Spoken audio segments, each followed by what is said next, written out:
Hey everyone, tonight we are going to join me on an unforgiving voyage of survival when all seemed lost on the frozen sea. So before we get started, please take a moment to like the video and subscribe to the channel so I can keep making better videos. Now enjoy a cup of hot tea and let's embark on this journey together tonight.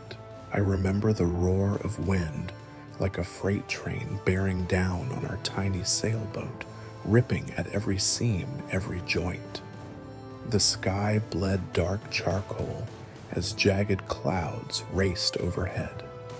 I gripped the wheel with numb fingers, heart hammering each roll of the deck, sending icy spray into my face. One moment, I was fighting to keep us on course. The next, a monstrous swell crashed against the hull, flinging me from my post. I hit the deck hard, ribs biting into wood, but there was no time to assess the damage. A second wave snapped the boom loose, the aluminum pole whistling overhead, before it slammed into the mast, shattering what remained of our rigging. Then came the final blow. A yawning wave taller than any I'd ever seen lifted us as though we were nothing more than driftwood. Time slowed as I watched the mast snap free, sails ripping like paper, and felt the boat capsize beneath me. I tumbled into the churning black water, the cold so sharp it felt like shards of glass against my skin. In that chaotic instant, all training and discipline melted away. Instinct took over. Inhale, struggle upward, find air. I broke the surface, gasping chest, searing with the chill. My life jacket, thankfully still strapped tight, kept me afloat. I kicked and thrashed, scanning for debris. Through the chaos, I spotted a chunk of ice, an iceberg fragment, broken free by the same storm. Fighting against exhaustion, I hauled myself onto its slick surface, gasping as the cold stung every nerve. Behind me, the sailboat bobbed upside down, its mast jutting skyward like a dying creature's spine. Then the wind snatched it away, carrying my only hope of rescue out of sight. Shivering uncontrollably, I hugged my knees against my chest and pounded the ice to find warmth, but its core was as frigid as the water. My wet clothes clung a second skin of misery. I tried to recall the emergency protocols. Maybe there was a survival kit in a sealed compartment that had washed free. My fingers fumbled through the debris field, tangled ropes, splintered wood, a floating hatch cover. Miraculously, I discovered a small dry bag intact, containing a foil blanket, a handheld flare, and a half-empty water bladder. I tore open the foil blanket and wrapped it as best I could, but the edges kept tearing in my numb grip. Each breath felt like inhaling shards of ice. I forced my mind away from panic, repeating a mantra: stay calm, conserve energy, signal for help. I positioned myself on the highest point of the ice chunk, far too small to call an island clutching the flare. In the roaring gale, I could barely keep my eyes open, and each attempt to ignite the flare felt impossible. My hands shook violently, but at last the tip glowed, flaring into a cascade of orange sparks. I waved it above my head, fire trembling against the dark horizon, praying anyone would see. But the storm swallowed the light immediately, and I was left with nothing but the howl of wind and the lesson of how suddenly hope can slip away. I stared into the abyss of ice and sea, realizing that was the moment I truly understood my isolation. No crew, No vessel, just me and the vast Arctic waste. My body screamed for warmth.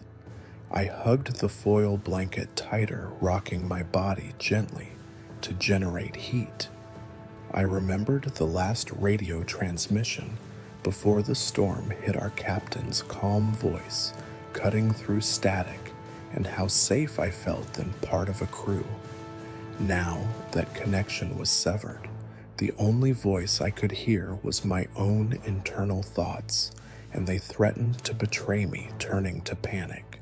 So I forced myself to breathe, methodically, inhale for 4 seconds, hold for 2, exhale for 6. Each breath was a victory over my body's instinct to hyperventilate. I scanned the horizon again, but the storm hadn't relented. The surface of the floe was slick, shifting beneath me like a living thing. In that moment, lying atop a drifting shard of ice, I realized survival would demand more than physical endurance. It would demand an iron will. As the wind whipped around me, I closed my eyes for only a moment, reaching inward to find that will. The storm might have capsized the vessel, but it hadn't capsized my spirit. I knew the night ahead would be long, cold, and merciless, but dawn would come, and with it, the chance to fight another day. My muscles screamed as I forced myself up from that slick bed of ice. Every joint felt brittle, like the night had frozen me halfway into a statue. I pressed my palms against the floe's slick surface, fingertips slipping, and fought for purchase. When I finally stood, a staggering, unsteady motion threatened to pitch me back into the frigid sea. I clenched my teeth, bracing against the wind, and took a tentative step. My soaked clothes weighed me down like lead, each movement a battle. I paused, leaning into the gale to survey my surroundings. Darkness still ruled the sky, though distant patches of cloud flickered with pale moonlight. The ice beneath me stretched in every direction, an endless expanse of twisted shapes and fractured plates.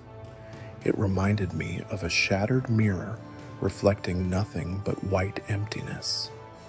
I felt small, microscopic adrift on a frozen planet that cared nothing for my fate. Cold settled into my bones like an unwelcome guest, and I stomped my feet, trying to ignite circulation. My breath came in ragged puffs, hanging like ghostly ribbons, before disappearing into the storm. I hunched my shoulders around the torn foil blanket, desperate to trap any sliver of warmth. But even the blanket's sheen offered little comfort. I was soaked through to the skin, and the ice beneath me radiated a chill that no makeshift insulation could fully block. I tilted my head, squinting against the wind to detect any landmarks. Nothing. No hint of land, no glimmer of ship lights, no distant voice carried by the storm. Only the roar of wind, the groan of ice shifting, and the steady crash of waves on distant floes. I felt the ground tremble beneath my boots, seismic echoes from miles of cracking ice. It was as if the world itself were protesting my trespass. Panic threatened to rise, that familiar knot of terror I thought I had tamed when I lit the flare. But the memory of that trembling orange glow steadied me. I remembered that even flames flickering in a storm can save a life. If I could survive this moment, I could survive the next. I forced a deep inhale, counting once more, 4 seconds, in 2, hold 6, out. Each breath was deliberate. With every exhale, I let go of doubt. I flexed my fingers, willing them to respond. My water bladder, now stiff with cold, hung at my side. I reached down and unsnapped the cap, spilling a trickle of icy water into my mouth. The shock was immediate, but it reminded me I was alive. Every nerve ending reeled with its bite, and I felt momentarily sharper, more awake. Survival often hinges on such small confirmations of life. I surveyed my gear again. The dry bag rested at my feet, my lifeline. Inside the foil blanket flare, water bladder, and a small half-melted protein bar. I pried it free of its wrapper. The cardboard crinkled like brittle paper, but I managed to chew a few bites. It was the blandest thing I'd ever tasted, chalky sweet and meager, yet it felt like manna. I'd forgotten how hunger could carve a hole through your resolve. Each bite stoked a spark of strength in my chest. I tucked the remaining bar into my inner pocket, a promise to my future self that there was energy left to claim. I couldn't stay atop this iceberg shard forever. Though part of me wanted to cling to this refuge, I knew it offered no real sanctuary. Icebergs roll tip and shatter without warning. I had to move to find something more stable, more likely to host rescue. Somewhere out there, maybe a shipping lane or a cluster of larger flows. Anything. I adjusted my stance, pressing the palms of my hands into the ice to steady my shivering body. Slowly, I began to walk head down, eyes fixed on the fractured terrain ahead. Each step felt surreal. One wrong move could send me plunging into the abyss below. The ice was treacherous, glistening ridges, hidden crevasses, and slick patches that could betray me in an instant. I moved deliberately, tapping my boots against the surface, listening for hollow sounds that hinted at weaknesses. I remembered my first snowfall as a child, how each flake had seemed delicate, unique, perfect. Here, though snow melded into ice, then into more ice, until nothing was recognizable except the escape it refused to grant. I felt the weight of every memory of warmth, summer sun on my face, a campfire's glow, my mother's voice calling me inside. Each recollection burned through the frost, reminding me of everything I stood to lose if I failed. Wind howled past my ears, but I focused on the rhythm of my steps, the grind of boot rubber on ice, the faint clink of my harness. I clutched the harness strap with one hand, experimenting with its strength. Could I fashion a sling to haul debris? Later, I wasn't certain yet, but each piece of gear might tip the odds. I made a mental note to examine it more closely once I found calmer ground. Somewhere off to my left, I thought I heard a distant echo, a hollow thunk unlike the usual groaning. I froze, ears straining. The wind returned in a gust, obliterating all sound. Could it have been a distant flow, colliding icebergs calving? It was impossible to tell. Nevertheless, the possibility of moving ice life moved me forward. I angled toward where I thought the sound had come from, cautiously optimistic that each shift in the pack ice brought new configurations, new routes. Thoughts of hypothermia tugged at my mind like a relentless undertow. I knew stages: shivering, then muscular failure, then confusion, then unconsciousness. I was at stage 1, and the shards of self-talk I'd rehearsed echoed in my skull. Keep moving, keep warm, keep breathing. I lifted my chin and pressed onward. After what felt like hours, Fatigue pressed in, threatening to buckle my legs. I stopped again, closing my eyes for a heartbeat, as if the world would pause. In that instant of darkness behind my eyelids, I saw home, warm kitchen lights, laughter around a dinner table. I inhaled sharply and reopened my eyes to the swirling daylight. Even with thick clouds, the sky had begun to lighten, a dull steel gray that signaled dawn. Hope flickered. It surprised me how quickly despair and hope could exchange places in this frozen void. I tightened my jaw and whispered aloud, "Keep going." My hoarse voice cracked against the silence, but the words anchored me. I planted my boots firmly and continued every step, a defiance of the Arctic's will. As morning light crept across the floes, I realized how utterly alone I was. No footprints except my own, no sign of any other creature, just the vast white expanse. Yet that very emptiness steeled me. It demanded I become resourceful.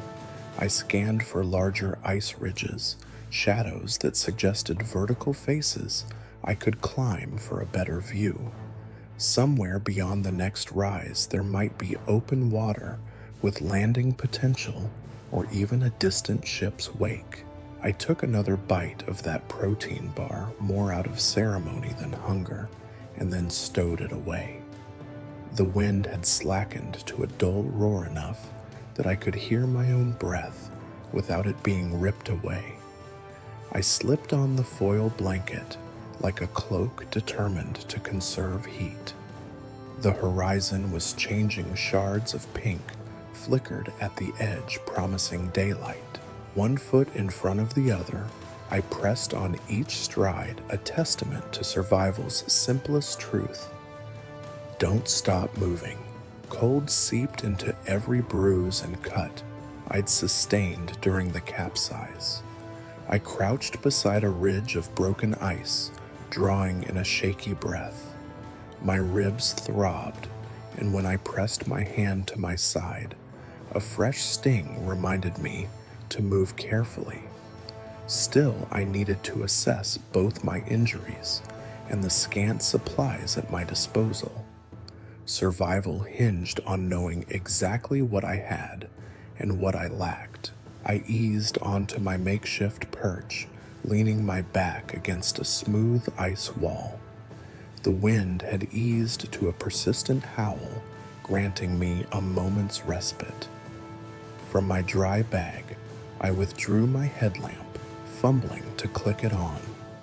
A weak beam sliced through the gray gloom, illuminating a jagged landscape of fractured plates and slick crevasses. It also revealed more clearly the state of my clothes and my body. My jacket was torn at the shoulder, soaked through with seawater. My gloves, once thick and insulated, were shredded, exposing pale fingers that already felt numb. My first task was to tend to my wounds. I gathered fragments of cloth torn from my jacket sleeve and fashioned a crude bandage for the worst gash on my forearm. The cloth was cold up and painful against the cut, but it would slow bleeding. I tore off another strip to wrap around my ribs, hoping to brace them against sharp jolts. When I moved, it felt like stuffing wet paper between my bones, but it was better than nothing. Every minute I delayed dressing my injuries increased the chance of infection and internal bleeding. I bit down on my lip as I pressed the makeshift bandages tight, murmuring encouragement to myself. Next, I quantified my supplies. I emptied the dry bag's contents onto a flat slab of ice: the half-eaten protein bar, the water bladder, the foil blanket, now slightly torn, and the handheld flare. In a pocket, zipped deep inside my jacket, I found a small compass and a battered multi-tool. I hadn't remembered stashing them there, but they might prove invaluable. I clicked open the multi-tool, revealing a tiny blade, a flathead screwdriver, and a bottle opener. Not ideal for Arctic survival, but better than nothing. My water bladder was nearly empty, probably 2 gulps left. I set it aside, knowing that water, not food, would become my most urgent need once I'd warmed a bit. Protein could keep me alive longer, but dehydration would kill me faster in this cold. I weighed my options, try to find meltwater or conserve what little I had and hope for rescue. Scavenging ice for meltwater sounded logical, but it required fire or body heat to melt, and I had no fire-starting gear. The foil blanket could serve as a solar still if the sun ever broke through the clouds. I made a mental note to attempt that come daylight. The flare still had a full charge. I tested it again, reviving a brief sputtering glow before it died. I'd need to save it for a critical moment, either daylight rescue or a passing aircraft. Wasting it now could be fatal later. I stowed it back in the dry bag. Turning to my jacket pockets, I found a laminated emergency card, the standard issue with sailing expeditions. It listed survival priorities: protection, signaling, hydration, nutrition. I prayed the information wasn't theoretical. I needed practical steps. Protection meant finding or building better shelter than this flimsy ice ridge. Signaling meant using the flare sparingly and possibly marking SOS in the snow. Hydration and nutrition I already understood, but dehydration was tricky here. Perhaps I could break off chunks of snow, let them thaw in my palms, and drink the melted bits. Every drop counted. Assessing my physical state, I realized my left ankle was sprained when I fell earlier. I pressed on it gingerly. Pain flared and I winced. If I couldn't trust that ankle on uneven ice, my mobility would become dangerously limited. I wrapped my makeshift bandage a bit tighter around the joint to brace it, knotting the cloth carefully to avoid cutting off circulation. The pain didn't subside, but it dulled enough that I could walk slowly and deliberately. My face ached to chapped skin from windburn and salt water. My lips were cracked, and every exhale felt like breathing through glass. I applied a dab of water from the bladder to my lips, hoping to soften the worst cracks before they bled. The sensation was at once soothing and shocking in its coldness. Reclothing myself with the foil blanket draped over my shoulders, I realized how little insulation I had. My wool base layer clung to my skin, sodden and heavy. I wrung a few loops of it, letting icy water drip into a small basin formed by the ice. It splashed back in droplets that glittered in the headlamp beam. I regretted not reserving pouch space for a spare dry top. Now I had to conserve my body heat through movement. As soon as it grew lighter, I'd need to start walking again, fuel consumption be damned. The adrenaline that had buoyed me through the capsize was fading, leaving an ache in my chest. I pressed my palm over my sternum, counting my heartbeats. Even in this cold, it felt steady, a sign I was still strong. I took a measured sip from the water bladder and closed my eyes, focusing on relaxation, letting my shoulders drop, unclenching my jaw. The emergency card said, "Stay calm, to conserve oxygen and warmth. I repeated that mantra as I breathed deeply. I unscrewed the cap of the water bladder once more, tipping a few dribbles into my mouth. The water tasted of metal, a reminder that I'd filled it from seawater that had dripped into my gear before I secured it. I needed fresher meltwater soon, or risk salt poisoning. But for now, that foul taste was a life-saving balm. Next, I inventoried the protein bar. Only 3 small chunks remained. I calculated if I rationed 1 chunk every 6 hours, it could last 72 hours, 3 nights, trapped on the ice. But calories burned in this cold were astronomical. I might need more fuel than that. I remembered the hull's debris driftwood from the shattered boat. Perhaps I could find small splinters to burn if I could ignite them. Even a tiny flame could melt snow for water and perhaps dry my clothes next to it. I pressed my forehead to my knees, letting the cold draw blood away from my core muscles in hopes of preserving warmth. Then I sat up straight, thinking, shelter must be next. I needed something sturdier than the ice ledge I'd leaned against. I recalled floating chunks of wreckage from the boat sectional panels, almost buoyant enough to serve as windbreaks. If I could trek to a cluster of larger icebergs or broken decks, I might salvage planks of fiberglass or wooden panels to build a more reliable lean-to. My ribs screamed at the thought of more movement, but I taped them as best I could with cloth strips. Each inhale still hurt, but every breath was precious. I retrieved the compass and multi-tool from my jacket, pocketing them carefully.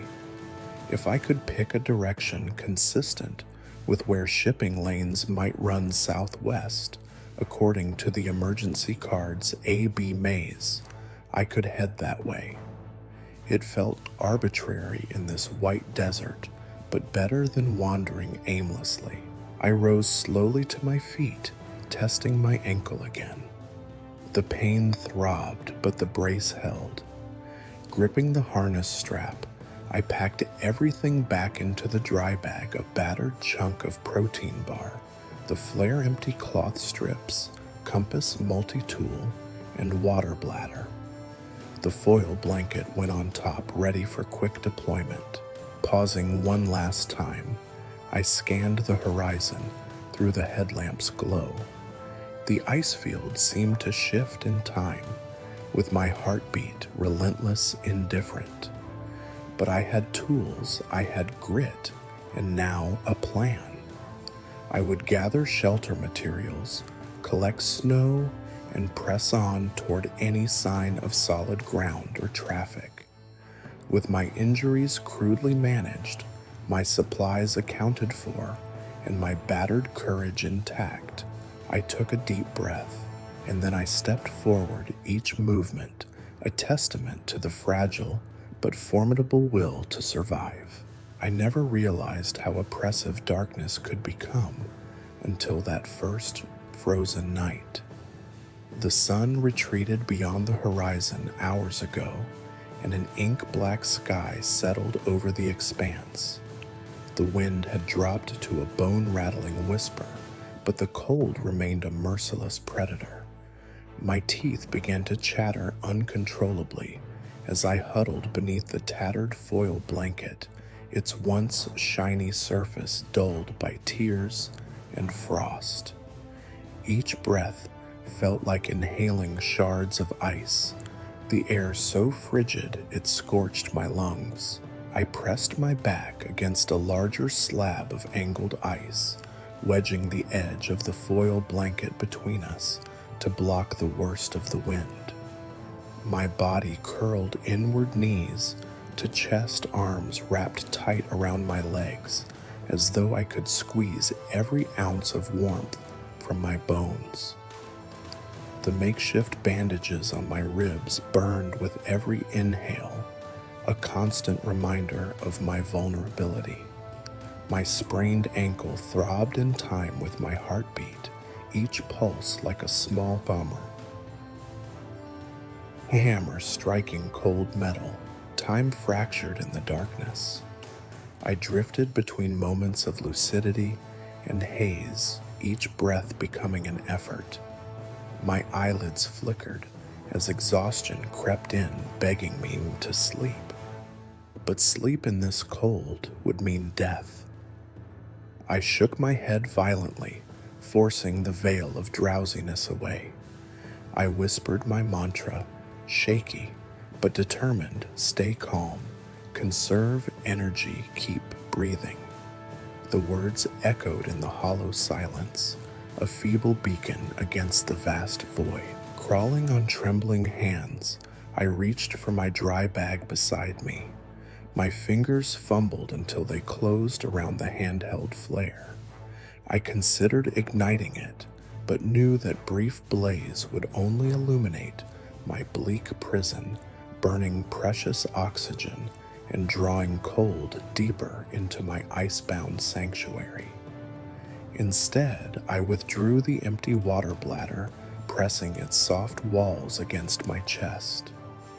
It provided an odd comfort, its residual warmth from earlier offering a fleeting reminder that life persisted within these frigid limbs. I sat up straighter and tried to swallow the last morsel of protein bar. My jaw cramped with the effort, each bite reminding me of how simple hunger could become a ferocious beast. I chewed slowly, savoring the dry crumb, and washed it down with a tiny sip of water. That ritual grounded me even as the cold clawed at my will. I had resources and the clarity to use them.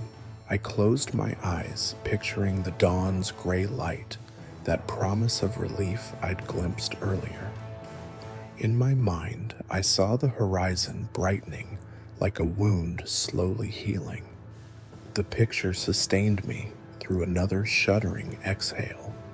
I opened my eyes to the shifting patterns of ice in front of me, fractured plates drifting apart, crevasses swallowing snow in ominous yawns. Even in daylight, this terrain would be lethal. At night, it was a trap waiting to snap shut. A distant groan echoed through the stillness as ice shifted miles away. I imagined the colossal plates colliding, sparks of snow flying like ghostly fireworks. That sound, though unsettling, reminded me I wasn't alone in this dance of frozen giants. The world moved on without regard for my frail existence. But this movement could also form new ledges, new ridges that might provide shelter or a path. I needed to stay awake to hear those subtle signs. I touched the compass in my pocket, its needle quivering before settling on a bearing. I hadn't planned to travel through the night, but I felt the need to reposition just a few yards to a slightly more sheltered depression in the ice. I pushed myself to all fours and crawled forward inch by inch, my body protesting every centimeter. My sleeve caught on a jagged edge, tearing free another strip of cloth. I found myself using that strip to pad my ankle brace, a small salvage that felt hopeful. Halfway to the hollow, a fresh gust of wind roared through a narrow fissure, its icy tongue sliding under my foil blanket and chilling my spine. I froze, porous mind half trained to panic, but forced myself to exhale calmly. The hollow was now mere feet away. I managed to drag myself, riffling the ice with my nails until I could collapse into the crevice's slight shelter.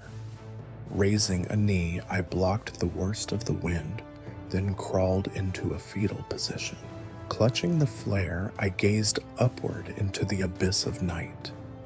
The sky, momentarily clear, revealed a smattering of stars, pinpricks of light, so distant they felt unreachable.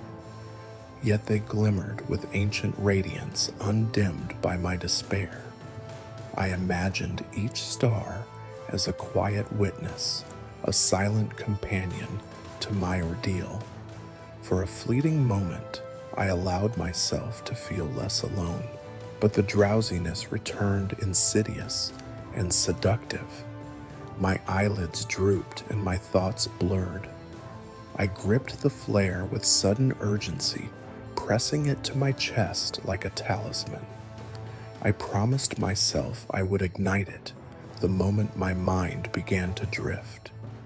The cold, after all, could sneak in gradually, whispering lullabies that led to oblivion. I stared at the flare's dull metal tip, waiting for my pulse to steady. My heart hammered against my ribs, maybe more from fear than exertion. I thought of my family back home, the way my daughter's laughter echoed in our living room, the smell of my wife's coffee brewing at dawn. Those memories flared brighter than any physical flame, lighting my resolve. I would survive for them. Minutes felt like hours. My breath slowed as I channeled every ounce of will into keeping alert. My body tensed as I heard another groan of shifting ice so close it sounded like thunder.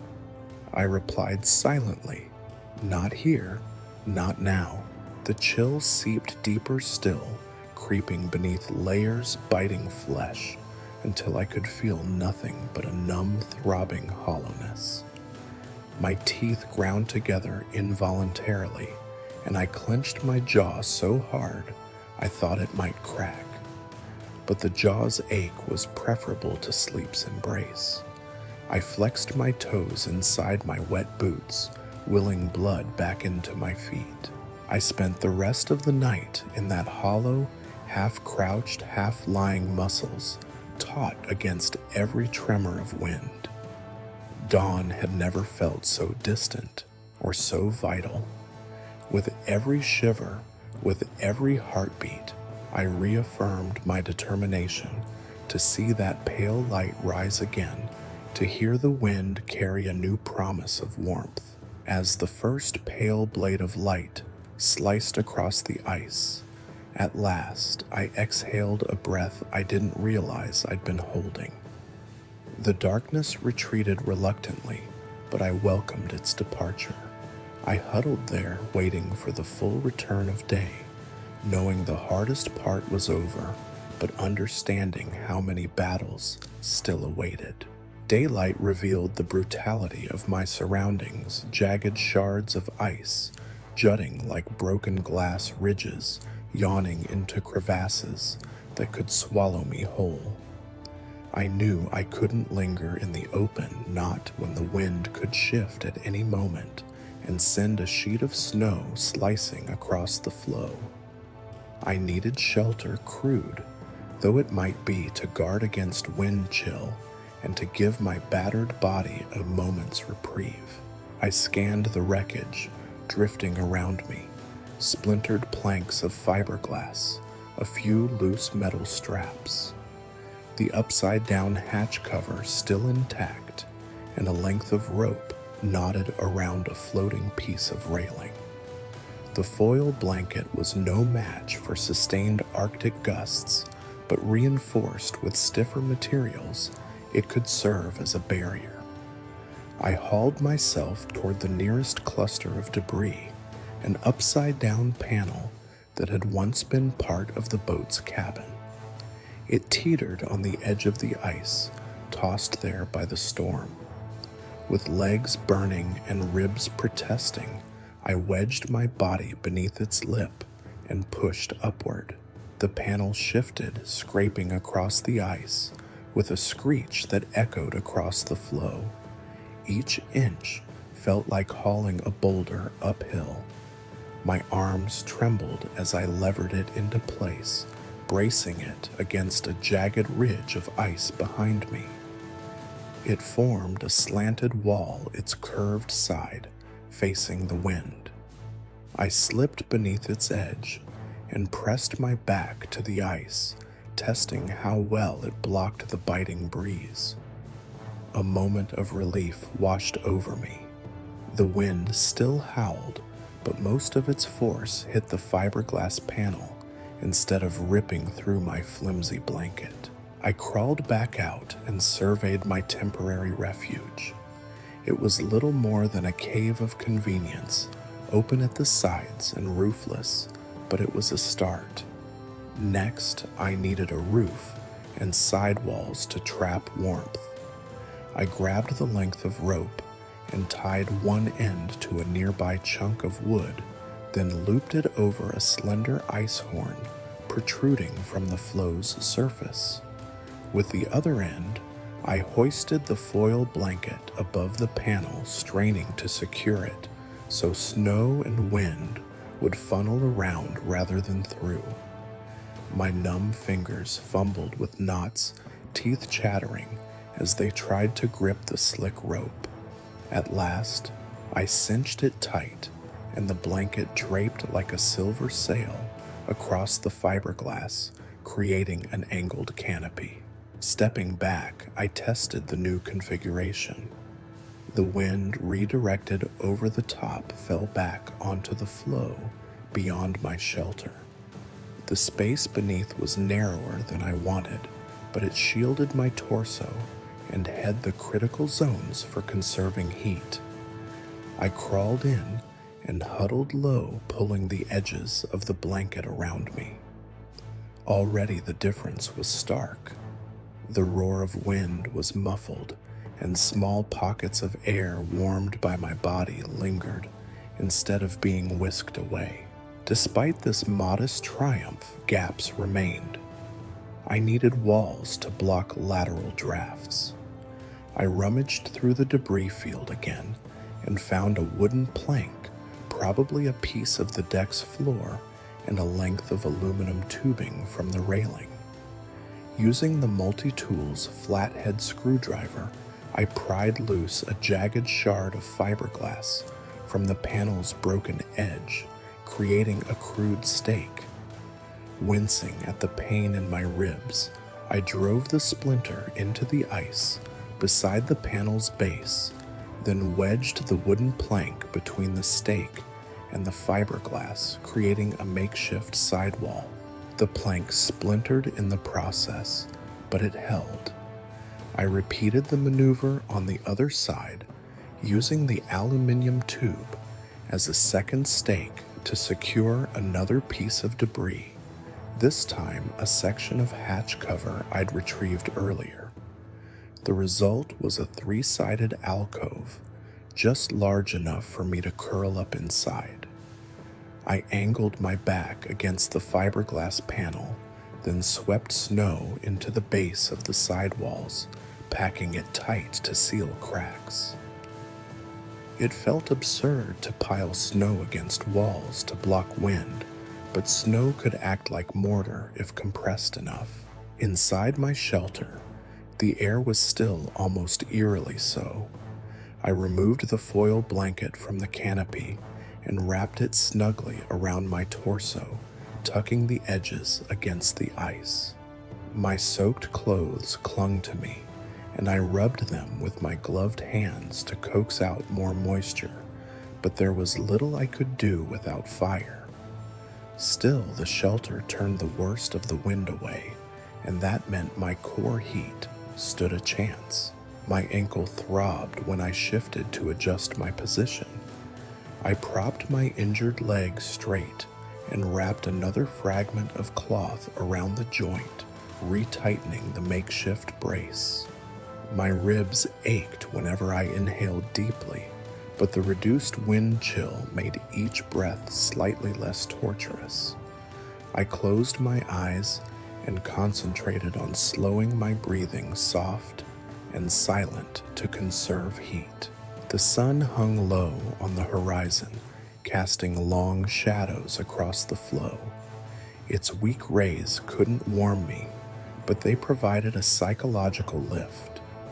I placed the water bladder inside the shelter near my chest, hoping my body heat would melt enough ice inside it to replenish my water supply.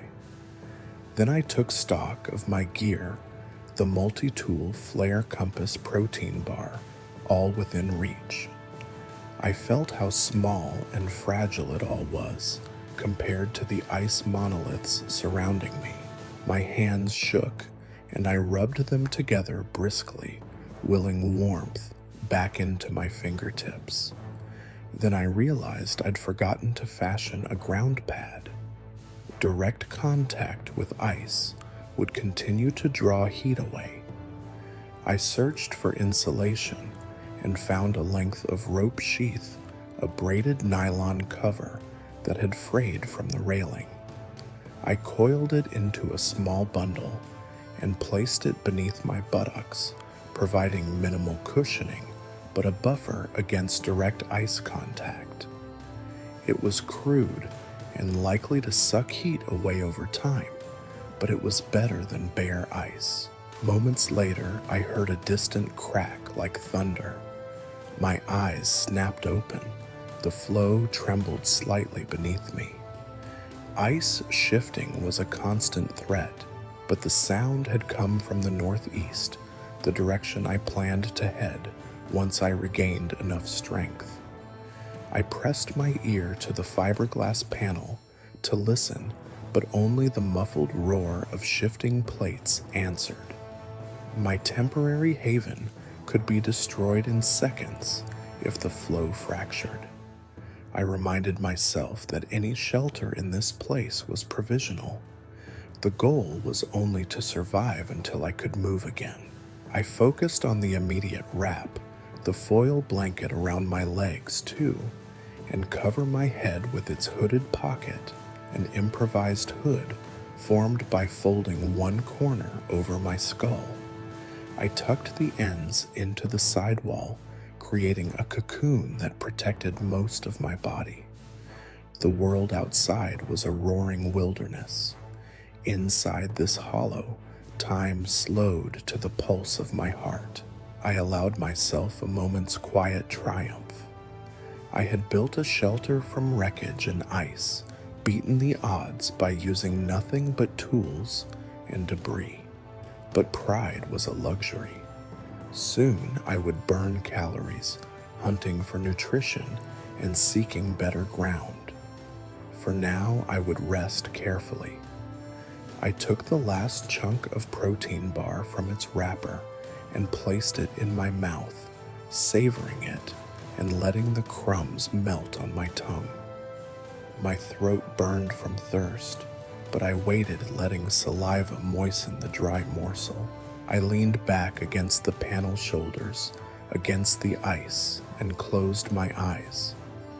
The sun's descent into twilight would bring another frozen night, but this time I had a refuge. I imagined a flicker of fire warming this hollow, if only I could find kindling. Until then, the shelter would have to hold. I listened to the flows shifting, felt the wind attempt to pry at my walls, but felt safe if only for a flicker of time. The ice and I had a fragile truce, and I intended to uphold it with every ounce of will I possessed. My body ached with a hunger deeper than mere emptiness. It was a primal roar that reverberated through every fiber of my being. I hadn't eaten more than a few crumbs in over a day, and the protein bar's meager calories were all but spent. I knew that in this cold, every calorie burned twice as fast, feeding muscles to keep moving and stoking the furnace of warmth. If I didn't find nutrition soon, my energy would crater and the shelter I'd built would become a tomb. I eased myself out of the refuge, taking care to collapse the foil hood over my head so the wind wouldn't latch onto my body. My ribs protested, but the promise of food drove me. I scanned the ice field for promising spots, pools of meltwater that formed in low depressions, places where sea creatures might be trapped. The idea of fishing with nothing but improvised tools seemed absurd, yet survival demanded creativity. I found my first attempt in a shallow pool, its water a clear sheet reflecting the pale sky. I knelt gingerly on one knee, bracing myself against the edge. The surface crackled as I tapped it with a piece of driftwood I'd retrieved earlier, a splintered broomstick handle, I guessed. Tiny crustaceans, amphipods, small shrimp-like creatures scuttled away from the disturbance. My pulse throbbed as I realized this could be my lifeline. I retrieved the multi-tool's blade and fashioned a spear of sorts, sharpening the stick's end against rough ice until it formed a crude point. My fingers trembled with cold and excitement as I balanced the spear in my soaked gloves.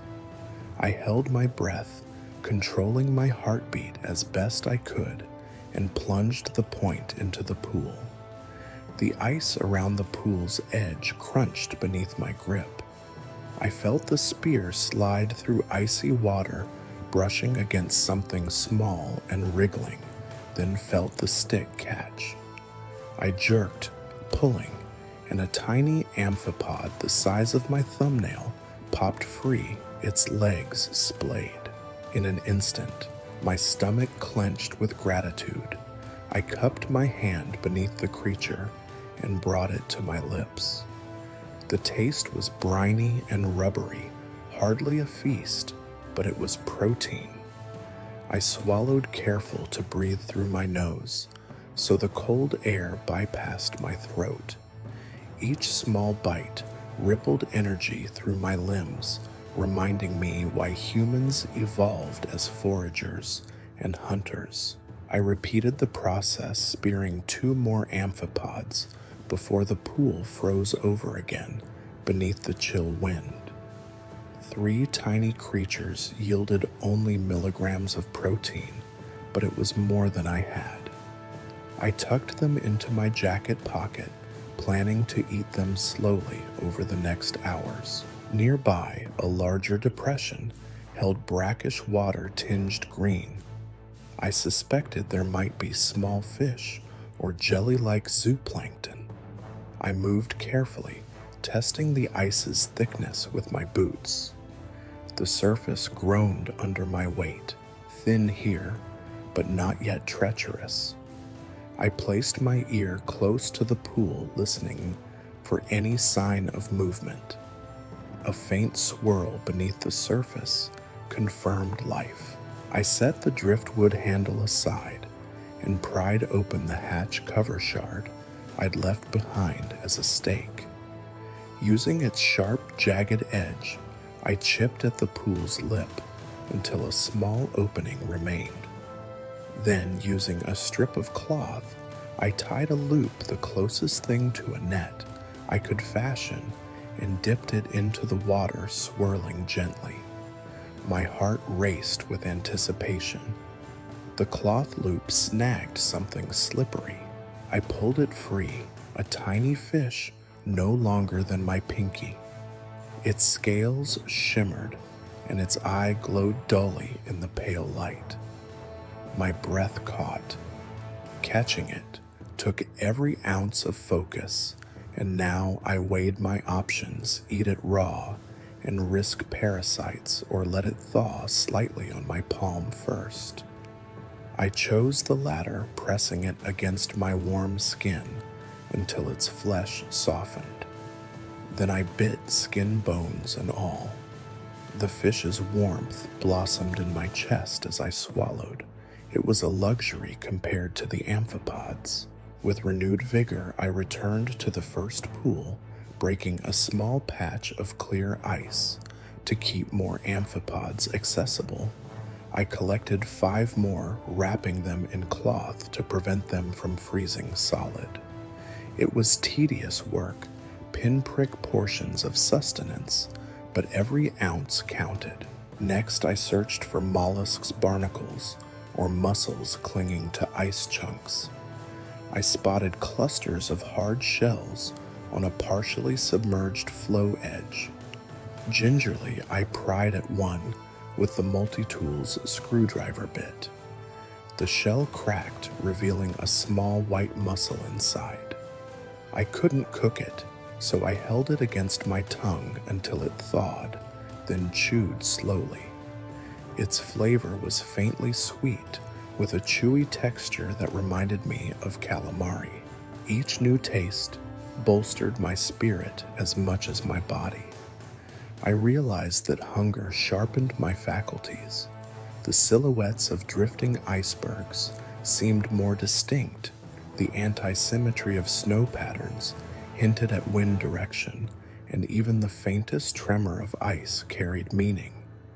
Survival demanded that I remain alert and nourished. I look at my dwindling water supply.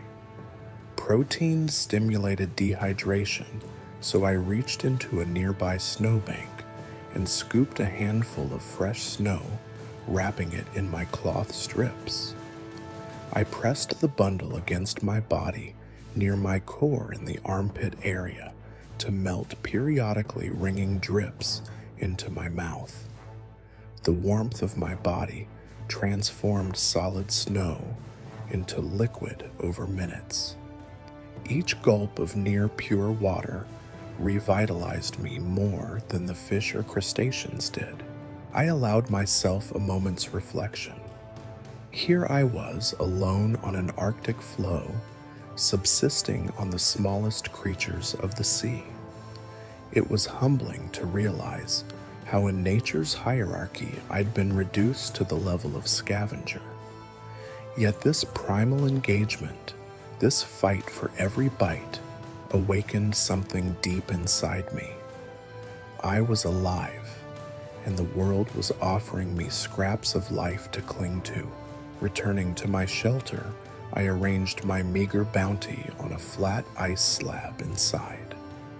I counted 2 fish, 8 crustaceans, and 3 mollusks. It wasn't much, but I ate slowly, savoring each bite.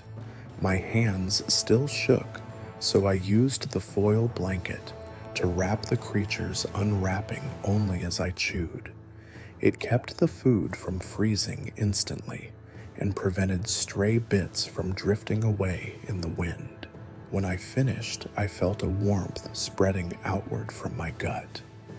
It was weak and fleeting, but it reminded me energy can be manufactured from the most unlikely ingredients. I cleaned the ice slab with a piece of cloth and tucked the scraps into the driftwood handle's hollow end, planning to use them as bait if I attempted a trap. My muscles felt steadier. I stood and flexed my legs, testing my ankles' support. The pain was there, but dulled by the new influx of nutrients. I considered whether to press on immediately or rest.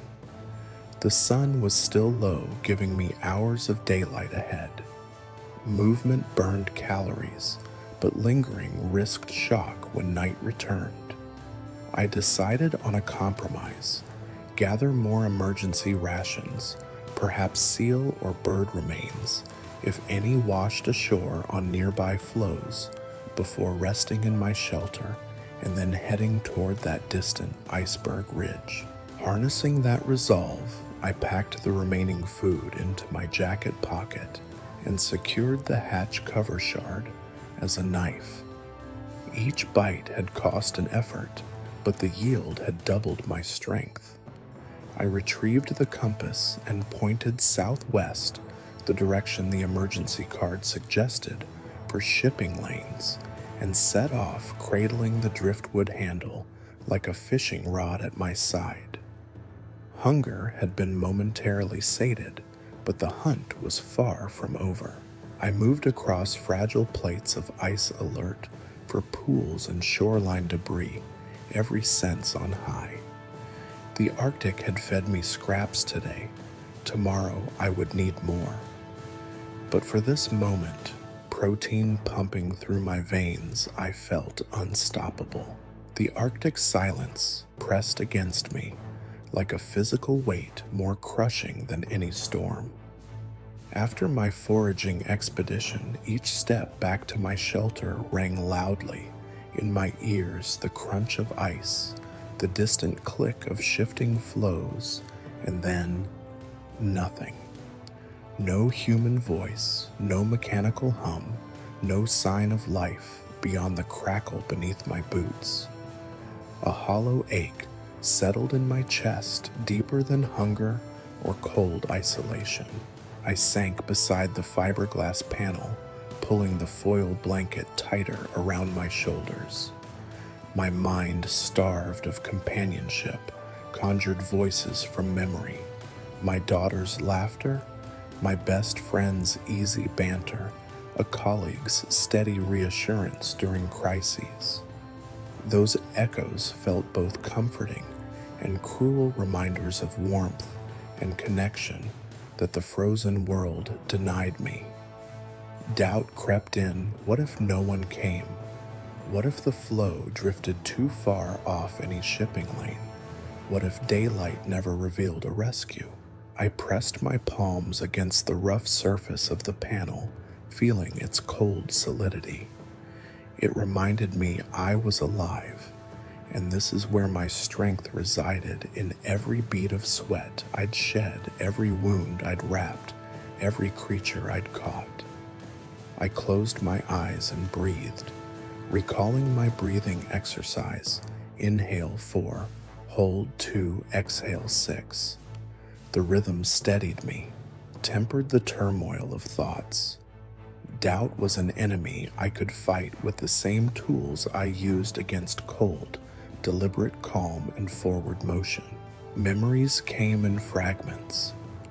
I recalled the day I first learned to sail, how the boat had felt alive, beneath my feet, cutting through waves with purpose. Now, adrift without one, I cursed my misfortune. Yet that early lesson had taught me resilience. We cannot control the sea's whims, only our response. I let that thought anchor me. I scanned the horizon. The steel gray sky matched the ice field, but I noticed faint ripples where shadows darkened a possible passage between flows. If I moved toward that passage, I might find higher ridges to signal, or even solid ground.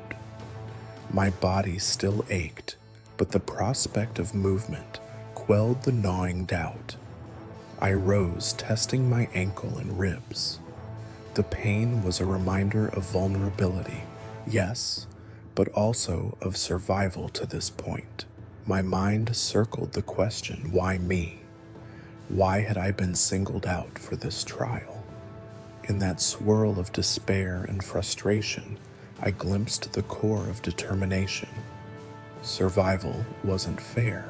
It was earned. Every scar on my body was proof I had the grit to endure. Doubt diminished as I laid out a plan, moved toward the dark passage at first light, search for higher ground or larger icebergs for vantage and signaling. Keep an eye out for debris fields, maybe more wreckage to reinforce shelter. Guard against exhaustion and hypothermia by rationing rest and reserves. I drew the battered emergency card from my pocket. The laminated surface was frost-kissed, but legible protection. Signaling, hydration, nutrition. I traced the words with a fingertip, internalizing their order. Protection meant shelter. Signaling meant flares and SOS. Hydration meant snowmelt. Nutrition meant scavenging. I felt that card was my silent companion, a physical reminder that survival followed steps, not prayers. My eyes stung with cold and unshed tears. The enormity of solitude tempted me to collapse in despair, but I refused. I clasped the multi-tool in my hand, 6 sharp functions, each a shard of utility in this wasteland. I rotated it between fingers, focusing on its weight, its promise. In a small act of ceremony, I re-clicked it shut and pocketed it. That gesture felt like claiming agency. The wind shifted, carrying with it the ghost of ice moving thunderous and alive. I rose fully shouldering the driftwood handle like a staff. It had become more than a tool. It was a reminder of sustenance and self-reliance. With every creak of ice, doubt loosened its grip. Nature moved on indifferent, but I was nature's fiercest element will. Stepping away from the shelter, I drew the foil blanket hood over my head, securing the edges around my face. The world beyond turned monochrome as I walked into the passage. Broken flows scraped together, creating narrow corridors bordered by towering ice walls. Each step was deliberate. Test the ice, place my weight, listen for hollow echoes. I moved slowly, but forward. Halfway through the passage, I paused beneath an overhang.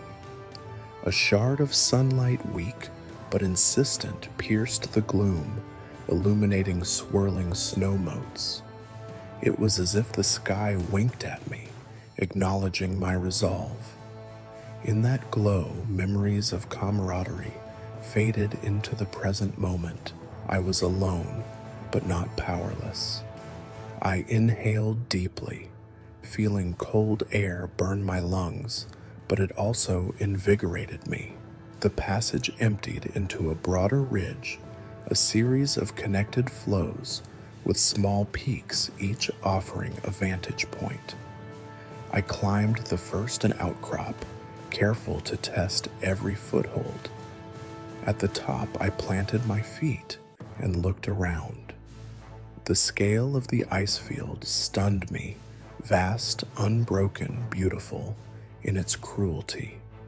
Yet, at the horizon's edge, I glimpsed a shape, a dark line that cut the whiteness. Was it the hull of a distant ship, a shadow of land? My pulse spiked. Doubt niggled, could this be a mirage? Ice illusions are common in the Arctic, deceptive and deadly. But hope was a force I needed. I sank to one knee, retrieving the small compass. It still pointed southwest. I turned until the shape aligned with my bearing. Whether ship or rocky coast, it sat in the right direction. I let that vision firm my resolve. My breath steadied. My doubt receded like a melting tide.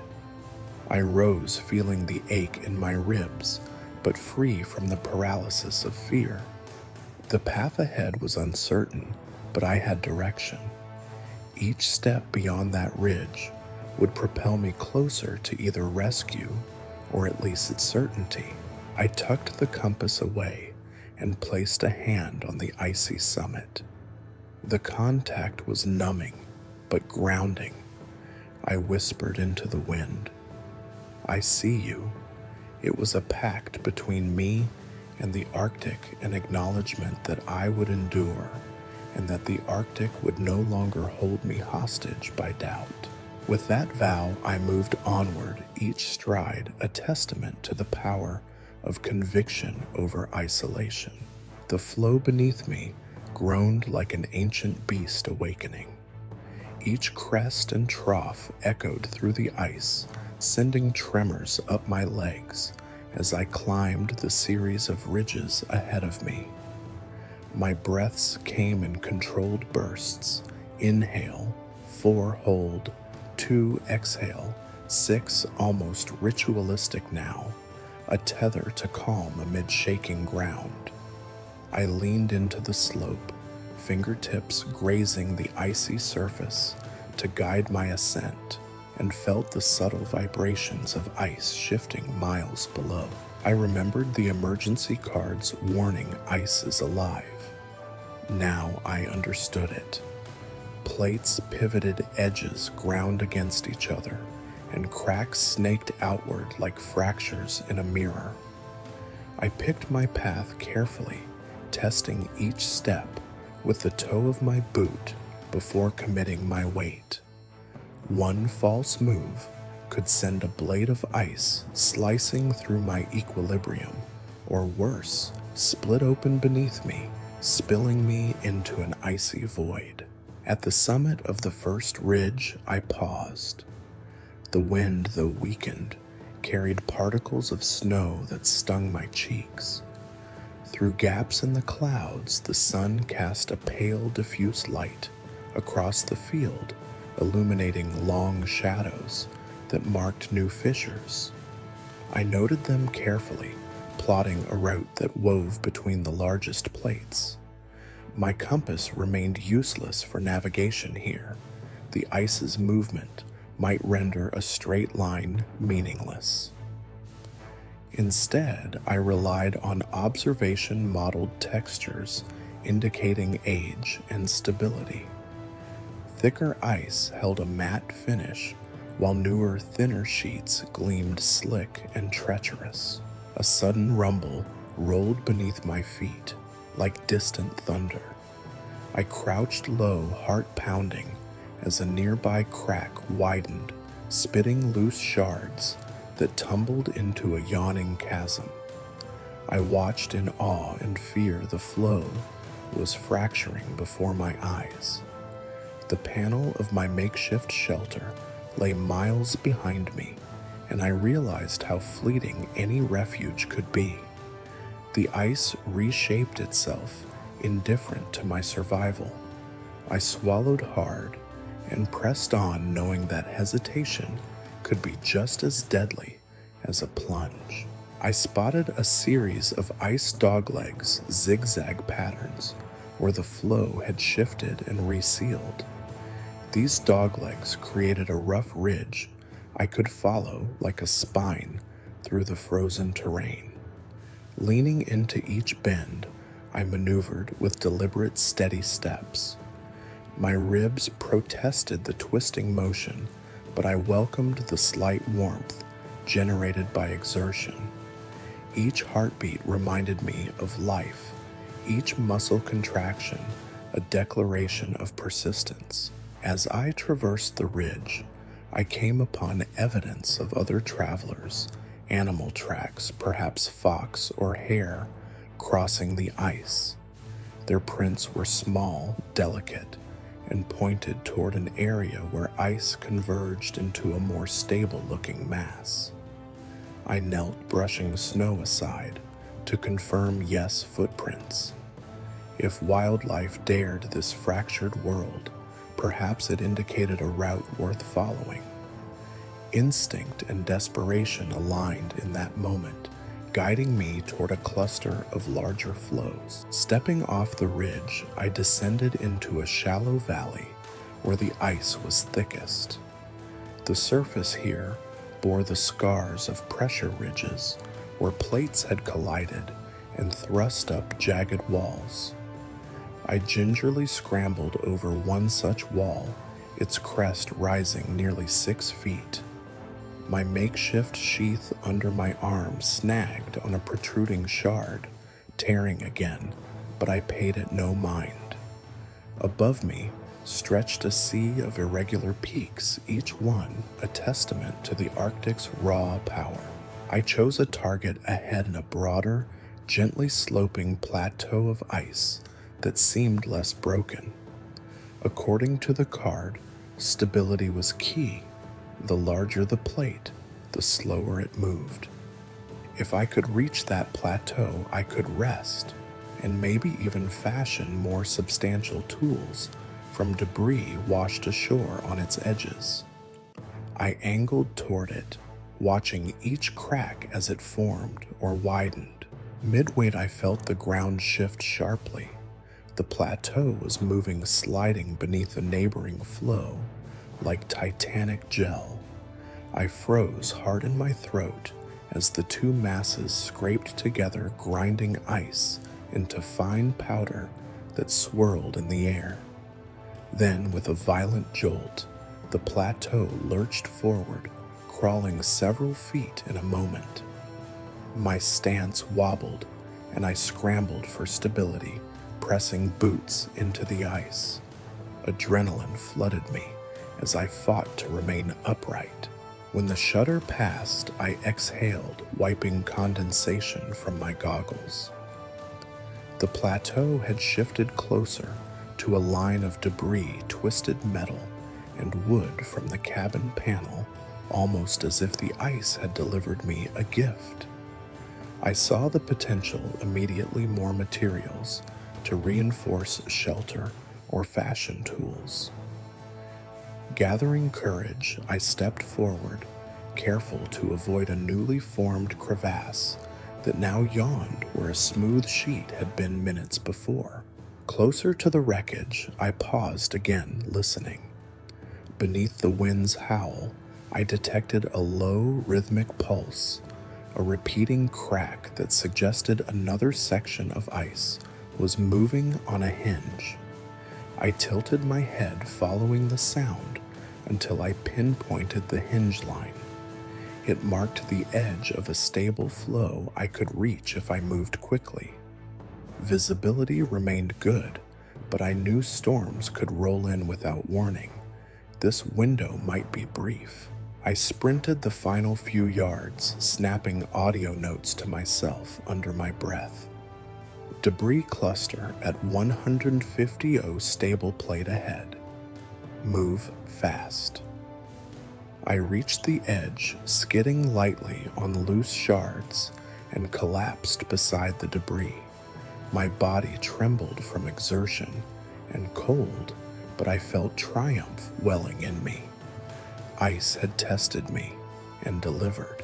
I scavenged the wreckage, a larger fiberglass panel half buried in snow, twisted metal framing lengths of rope tangled among it.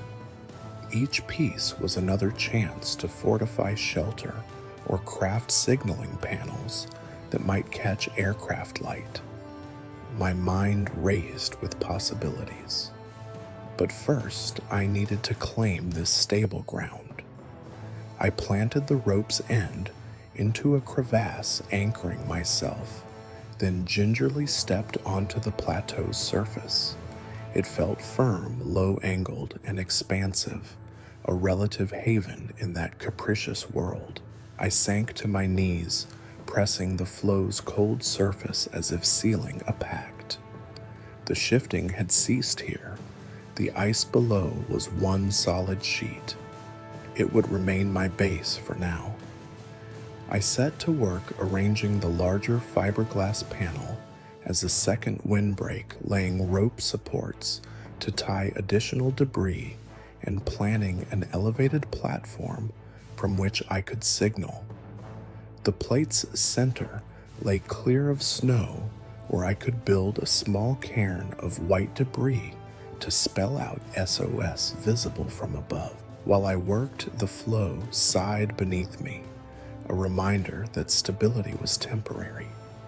But for now, I had immunity from collapse. My ribs tingled from the effort, but each movement burned heat into my core. I paused, placing my hand on the plate. I thanked the ice for guiding me, not in gratitude exactly, but in recognition of the ice's power and my own adaptability. Above, the sky lightened further, a muted palette of grays and pale gold. The Arctic was still harsh and unpredictable, but I had mapped its shifts, learned its rhythms, and used them to my advantage. The ice's dance would continue, but I would not be its victim. I had become a partner in movement, riding each tremor toward survival. At last, I allowed myself to run, leaning against the newly erected windbreak. Below the plateau's surface, ice rumbled softly, ominous, but no longer debilitating. I closed my eyes, focusing on warmth generated by effort. My breath stilled, and I felt in sync with the flow's heartbeat. Tomorrow I would ascend to the ridge beyond and scan for rescue. Tonight I had navigated the shifting world and claimed a foothold against chaos's edge. In that moment, I knew that understanding the ice, tracking its subtle shifts, and responding with caution was as vital as any signal flare, and it was a lesson I would carry for every step that remained.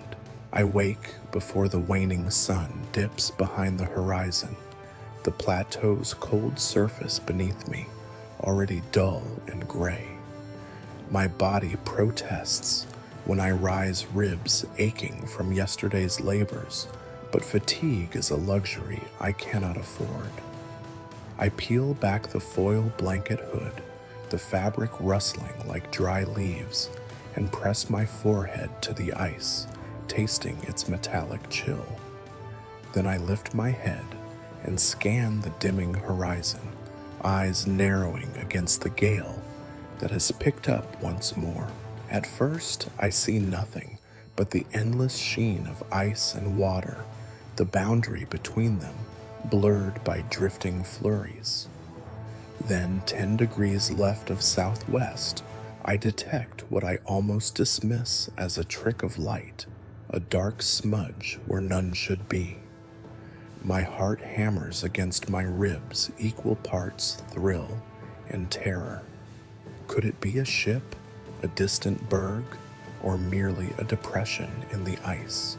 I lift the handheld flare in my mittened hand and test its mechanism with a silent click. Sparks sputter for a heartbeat, then flare to life in a burst of orange flame. The wind snatches at the heat, extinguishing the tail of sparks almost as soon as they appear. Still, the flare glows long enough for me to wave it in measured arcs, each pass burning bright against the gathering gloom.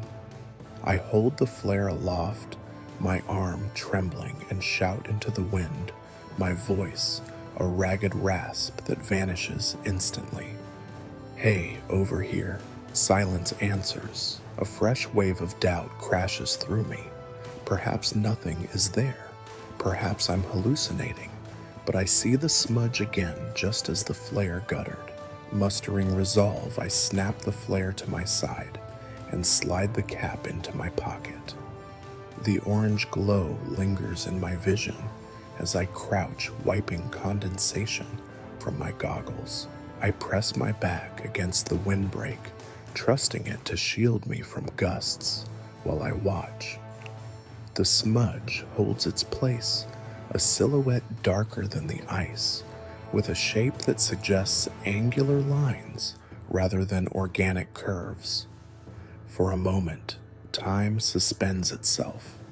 My throat tightens. Rescue or mirage?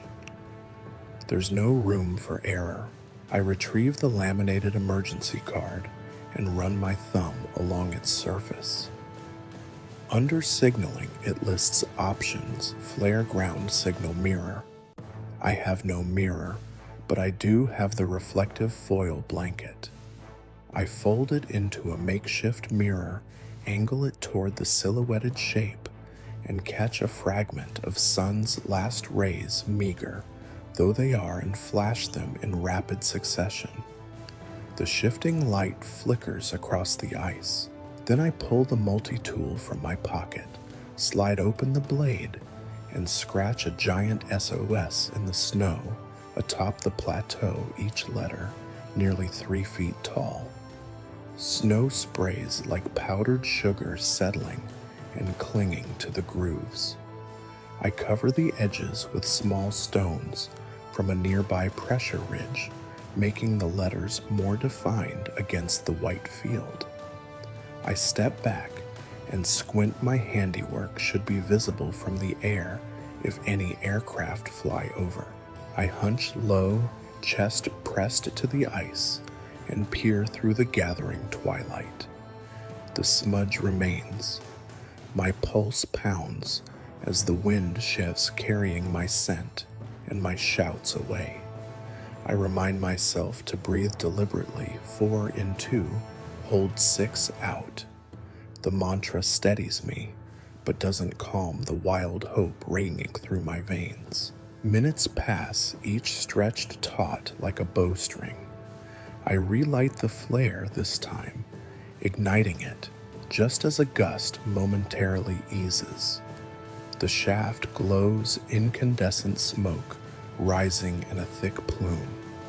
I hold it aloft until the flame burns low, then wave again slower, now cueing a pattern of 3 bursts, the universal distress signal. I cry out again, 3 blasts. Please see me.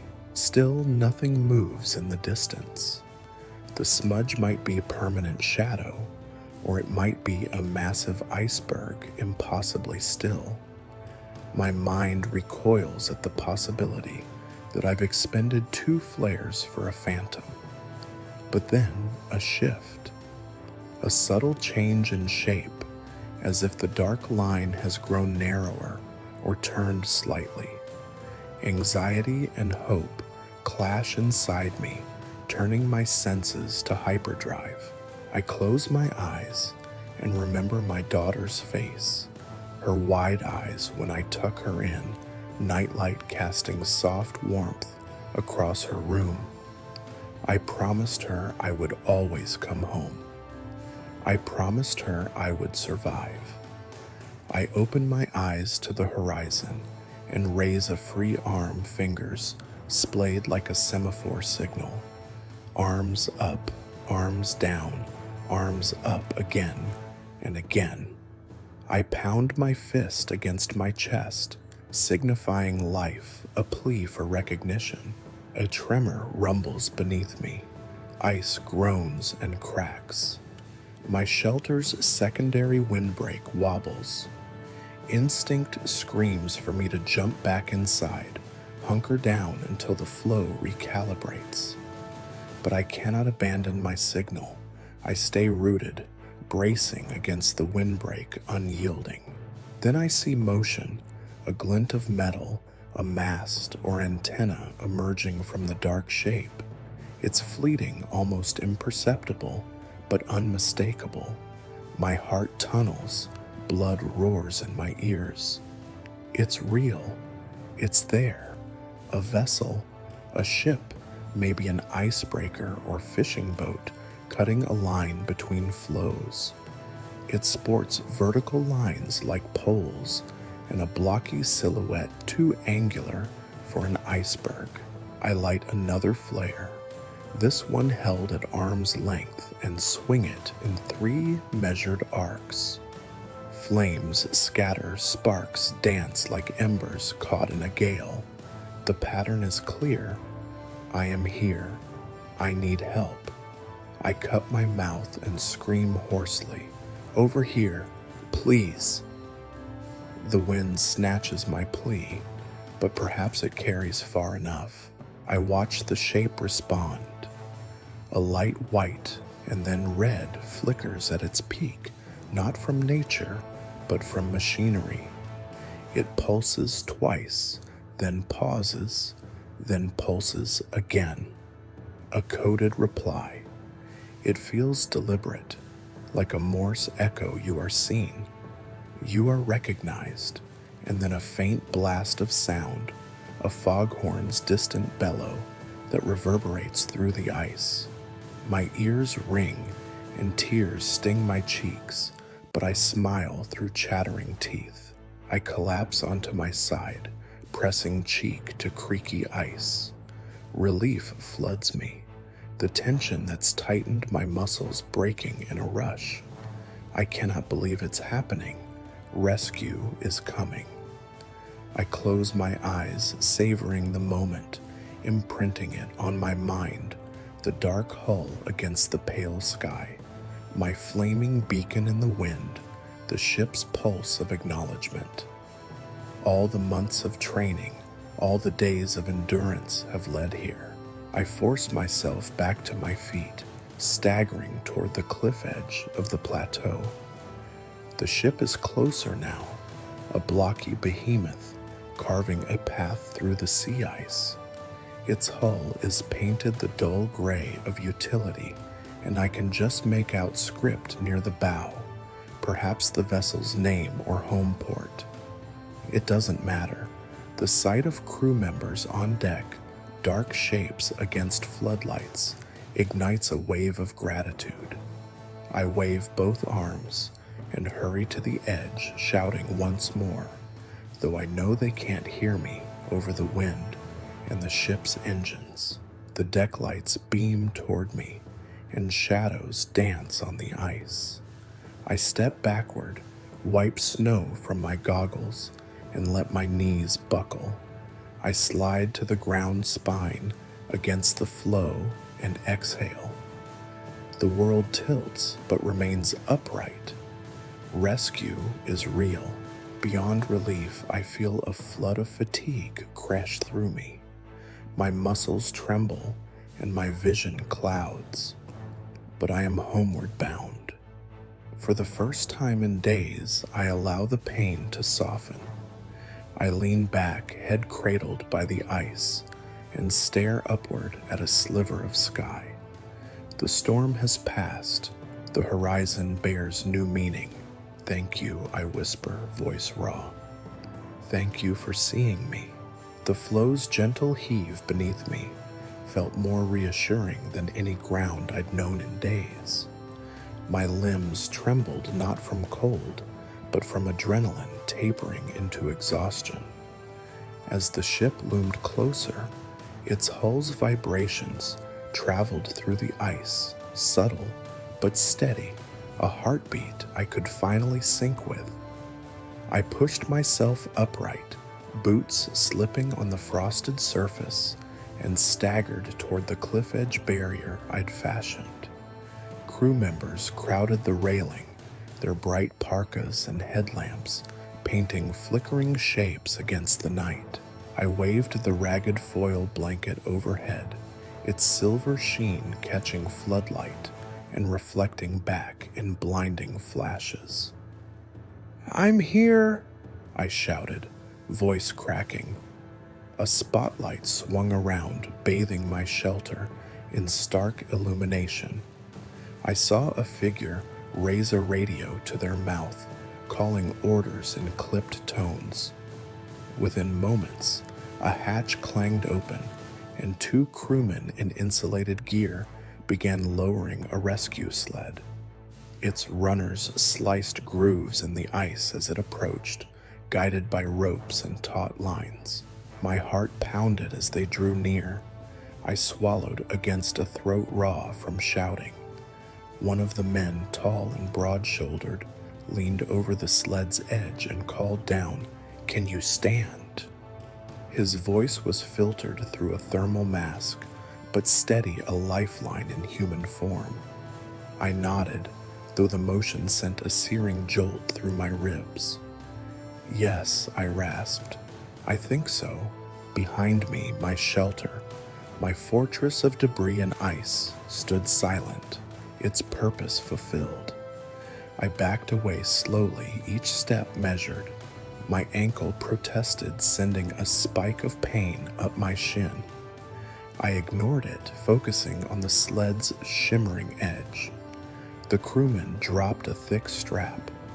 I bent, fumbling with numb fingers, to fasten it around my waist. The strap's latch clicked, and a warmth bloomed where metal met fabric. "Good," he said.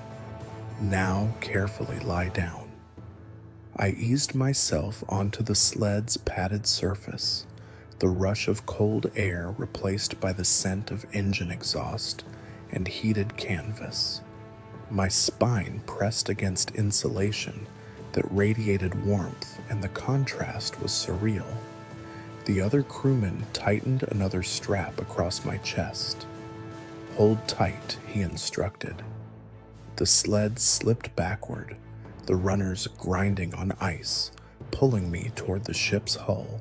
I gazed up at the dark vessel's bulk, its name emblazoned in bold white letters, Northern Star. The irony wasn't lost on me, a star guiding me through darkness. A rush of gratitude swelled in my chest, mingling with relief and disbelief. Had I truly endured so long alone? Had the Arctic's brutal expanse tested every fiber of my being and found me worthy? The sled's runners hit a ridge, and I lurched forward, stomach flipping at the sudden shift. The crew above shouted in concern. "Stay with us," one called. I blinked, focusing on the rhythmic thump of my heart until the sled regained smooth traction. We reached a ladder affixed to the hull. A crewman secured a line to the sled's front, anchoring it to the boat. "Okay," said the tall man, "we're going up." He braced himself, gripping the sled's handles, and began to haul me upward. Every rung scraped ice and steel, my body sliding against the pad. My ribs protested each movement, a dull crackle of pain. But the sled inched upward, rung by rung, until I broke the hull's edge. They pulled me onto the deck, and I was steeped in warmth and light. Masks slipped aside, and faces came into view, eyes wide awe and compassion mingling there. Someone placed a thermal blanket over my shoulders. It billowed with trapped air, and I let it settle around me like a cocoon. A medic knelt, checking my pulse and temperature. The touch of warm hands on cold skin felt like a benediction. I tried to speak, but my voice caught. Instead, I managed a tipping nod and a whispered, "Thank you." Words felt inadequate after days of silent struggle. The medic offered a small cup of warm tea. I clasped it with both hands and sipped. Heat bloomed in my chest, radiating outward. My lips curved into a grateful smile. A crew member handed me a small radio. "Your family's been notified," she said softly. "They're aboard at the mainland port." The words cracked something open inside me. Tears stung my eyes as I nodded again. Hope I hadn't realized I'd held so tightly burst free. I pressed the radio to my chest, inhaling its reassuring weight. They led me toward the ship's heated lounge, the floor mats absorbing snow from my boots. I paused at the threshold, glancing back at the dark ice field spread beneath the deck. It had been my world, harsh, unforgiving, but full of lessons. I traced the line of the horizon where I'd first spotted the rescue ship. A silent promise formed I would return, but not as a victim, as a witness to the ice's power and a storyteller for those who'd never glimpsed its beauty or brutality. Inside, I sank into a heated seat. The medic wrapped a warm blanket around my legs and offered a sandwich, warm bread, cheese, and a slice of cured meat. I bit, and it was like tasting life itself. Every chew felt sacred. Crew members exchanged quiet nods and smiles as they went about their tasks, checking equipment, plotting our course back to safety. I closed my eyes, the gentle hum of the ship's engines lulling me. For the first time since I had washed onto that floe, I didn't have to fight for each breath. Each heartbeat felt like a gift. I let the warmth seep into me, allowing my body to repair and my mind to rest. Through the porthole, I watched the ice drift away. The Northern Star carved a path southeast toward the open water. The floe I'd called home shrank into a smudge of white, then vanished entirely. A smile spread across my face, a soft, knowing curve. I had survived. I had endured.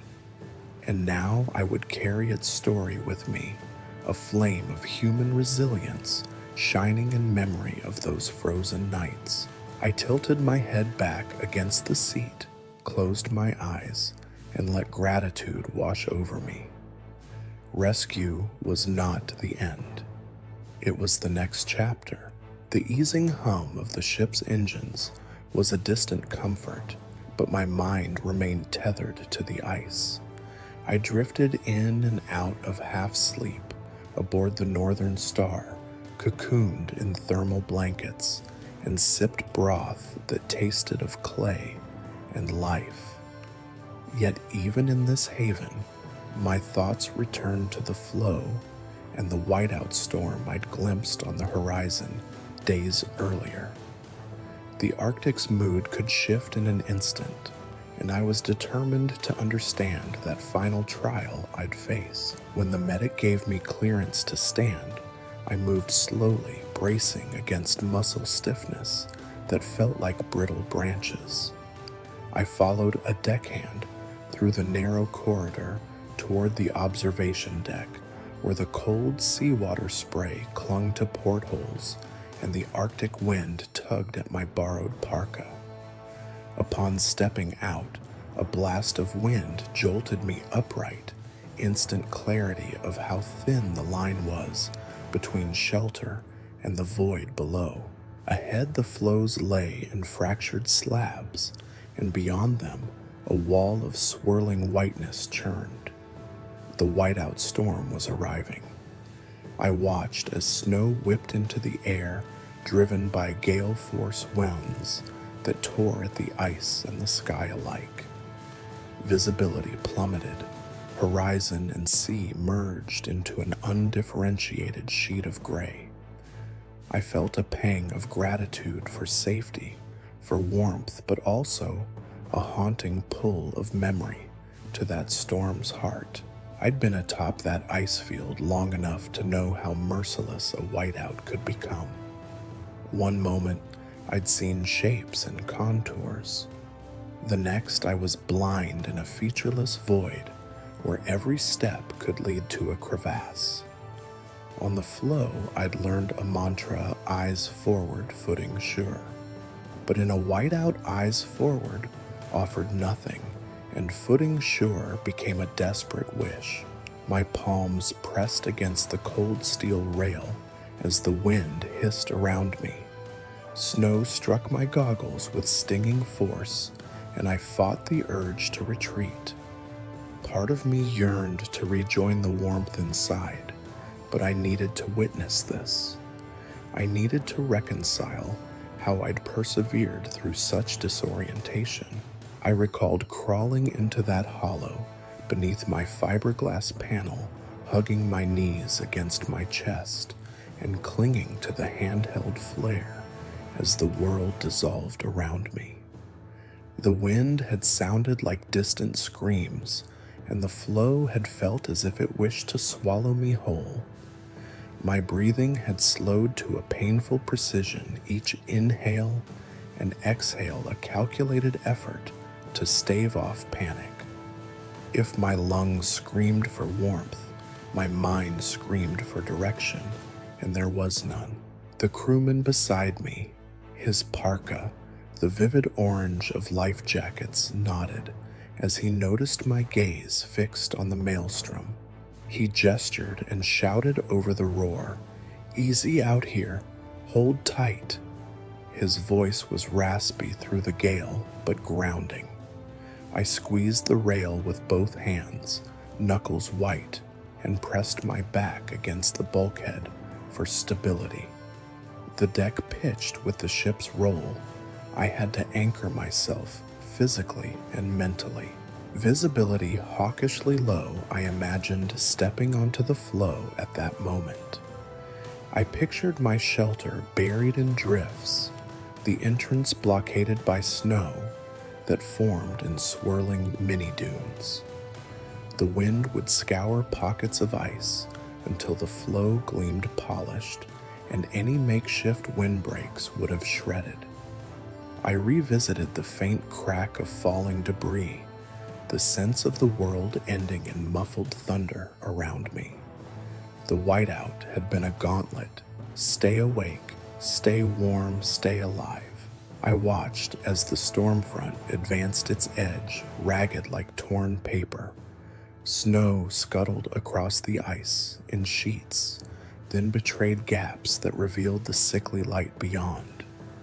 A sudden gust tore a ribbon of snow into the air, and for an instant I thought I saw a human silhouette, then realized it was a fragment of my own memory projected onto the storm. I blinked, shook my head, and refocused on the swirling tempest. The floes ahead jostled as wind and current converged. Sheets of ice crashed into one another, creating new ridges and cracking older ones. Sea spray shot skyward, and I inhaled a plume of saline mist that tasted of the ocean's depths. My teeth numbed, and I closed my mouth against the bullets of cold. Yet I felt alive in a way I never had before, aware of each heartbeat, each gust of wind, each grain of snow. The storm's howl reminded me how fragile perception could be. On that night, I had learned to depend on touch and sound fingers, feeling for stable ice ears, listening for the subtle shift of sheets cracking. I had kept my flare lit as a lifeline, its glow a promise that I existed here resisting oblivion, and I had survived by honoring the storm's power rather than fighting it directly. The deckhand tapped me on the arm, and I turned to him. He held out a pair of binoculars, and I brought them to my eyes. Through the lenses, the storm's chaos filtered into jagged shapes, crags of ice, squeezing together snow pillars, swirling like world columns. I traced the edge of the storm front, where visibility flickered between 10 meters and nothing. It struck me how I had moved through that void with nothing but trust in my instincts and the faint glow of hope. I lowered the binoculars and gazed at the ship's nameplate, Northern Star.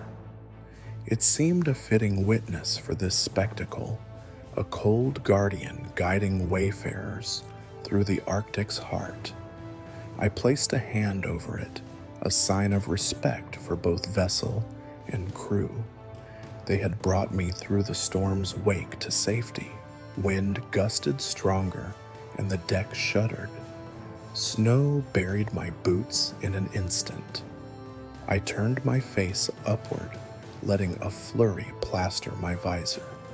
My cheeks stung, and I grinned beneath my parka. The storm had arrived, but I stood on solid ground, beaten, battered, and grateful. I raised a gloved hand in salute to the storm, a silent thank you for the lesson it taught, that survival isn't about conquering nature, but moving with it, reading its signals, and respecting its might. In that raw ballet of wind and ice, I had discovered my own limits and pushed past them. The crewman reached out, handing me a thermal-lined cup of steaming broth. I took it gratefully, feeling its warmth spread through my numb fingers. I sipped slowly, savoring the heat as it chased away the memory of frostbite and fear. Around me, the crew worked calmly, adjusting lines and monitoring instruments, a testament to human resilience in balance with nature's fury. I set the cup aside and watched the storms advance one last time. It would pass as all storms do, leaving behind a cleansed world and fresh landscapes. When the whiteout subsided, the Arctic would be altered, new ridges, new cracks, new pathways. And I too would be altered, wiser, humbler, alive. Steeling myself against the next gust, I turned back toward the ship's warm interior. The storm raged on, but inside the northern star, life continued. I carried its lesson in my bones, that even in the mapless void, one can find direction through respect, adaptation, and unwavering resolve. Dawn arrived as a pale whisper, the storm's fury receding into ragged edges of white. I stood at the rail of the northern star, peering out at a new landscape, sculpted by the gale icebergs strewn across frozen plains, their towering forms carved like ancient sentinels. Though battered, I felt a surge of purpose, as if the storm had cleared my mind and offered fresh pathways. It was time to navigate by these giants, using their silhouettes as guides toward open water and ultimately home. Below, I spotted the first iceberg of note, a vast bluish monolith rising 50 feet from the sea, its base pocked by tidal erosion. Its peak split the sky, a jagged crown that caught the early light. I remembered stories of polar explorers who followed icebergs like charted stars, trackers of ocean currents and hidden channels. If I could reach that iceberg, I might find less ice and more open water to stage a signal or secure passage. I nudged a navigator with my shoulder. "Can we drop me there?" I called over the ship's rumble. He looked at me, eyebrows lifting in surprise, but after a nod and a swift exchange with the captain's voice over radio, a small Zodiac boat was lowered alongside the hull. The cold air stung my face as I prepared for the transfer, but I welcomed the crisp bite it reminded me I was still alive and able to act. Secured in a buoyant suit and harness, I slid into the Zodiac waves lapping against its inflatable tubes. The engine sputtered, then growled to life, carrying us away from the ship in a spray of salt and snow. The northern star receded to a distant shadow, its silhouette framed by the retreating storm. I gripped the side of the Zodiac heart, keening with anticipation. Ahead, the iceberg loomed. We circled the berg, searching for a calm lee side, a pocket where wind and current lapped gently, offering safe landing. The Zodiac rocked as we approached the windward face. Towering shards of blue ice glinted ominously, but on the leeward side, a smooth, snow-covered ramp sloped toward open sea. The pilot cut the engine and we drifted. I slipped a rope loop under my arm as a makeshift tether. Stepping onto the ice, my boots crunching over fresh snow, I felt the berg's scale in a visceral instant. It towered above me like a frozen cathedral walls of glassy ice, tinted cerulean. My breath billowed in front of me, and I moved deliberately, feet wide, backpack snug compass in hand. The berg's shadow stretched across the floe, marking a rough path toward what lay beyond. I climbed onto the ramp using rubberized boot edges to grip the snow. Each step sent small avalanches of powder swirling. I climbed steadily no more than 10 feet at a time before pausing to catch my breath. My ribs ached with every inhale, but with each pause, I pressed my palm against the berg's surface, feeling its cold solidity, a counterpoint to my own fragility. Halfway up, I donned my goggles against the glare. Frost traced the edges of the lenses, creating starbursts around distant forms. Through the haze, I could see new channels between ice limits, dark bands of open water that glittered like obsidian ribbons. My pulse quickened. If I could signal here from this vantage, Any patrolling aircraft or distant ship might spot me. Reaching the berg's shallow crest, I spread my arms wide, allowing the wind to embrace me. Below the Zodiac bobbed its pilot watching. I pulled a handheld flare from my pack, a final one but potent. With care born of practice, I struck the tip and held it aloft. The flame roared in the thin air, sending a plume of smoke upward. The iron scent mixed with brine as sparks scattered.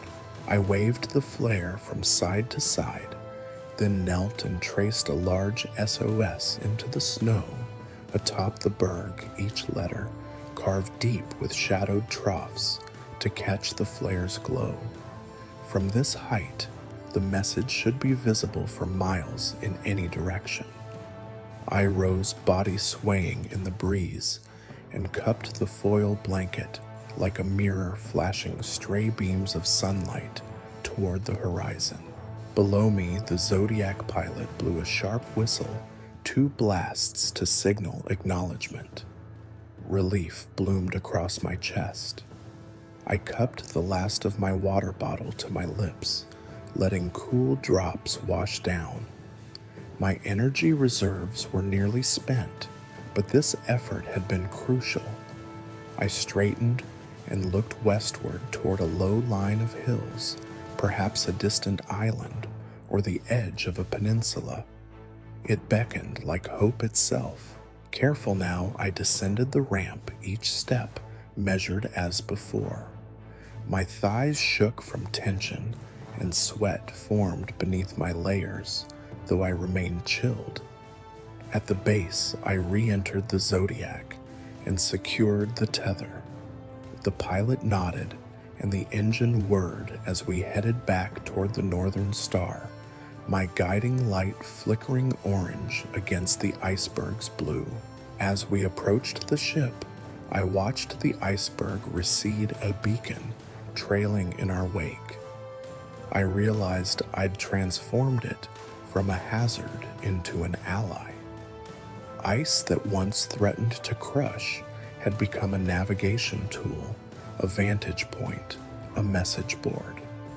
That berg had shown me how to read the language of the Arctic, its shapes, its movements, its subtle suggestions. Back aboard, I shed the buoyant suit and climbed the ladder onto the deck. Crew members gathered, eyes reflecting pride and relief. The navigator shook my hand, calling well done. No further words were needed. I had learned to navigate by ice, to partner with its colossal forms rather than resist them. I returned to the observation deck and gazed out at the sea of icebergs, each now a welcome signpost. The storm's rearrangements had left patterns. I could follow lines of bergs, forming routes through thinner ice clusters, marking currents that led toward shipping lanes. The Arctic, once a labyrinth of death, had become a living map if I knew how to read it. I settled against the rail, letting the cold wind wash over me. The sea opened ahead, a mirror of leaden gray dotted with drifting ice. Somewhere beyond that broken horizon lay open waterport and home. I closed my eyes and breathed deeply, filling my lungs with the world I'd defied and learned from.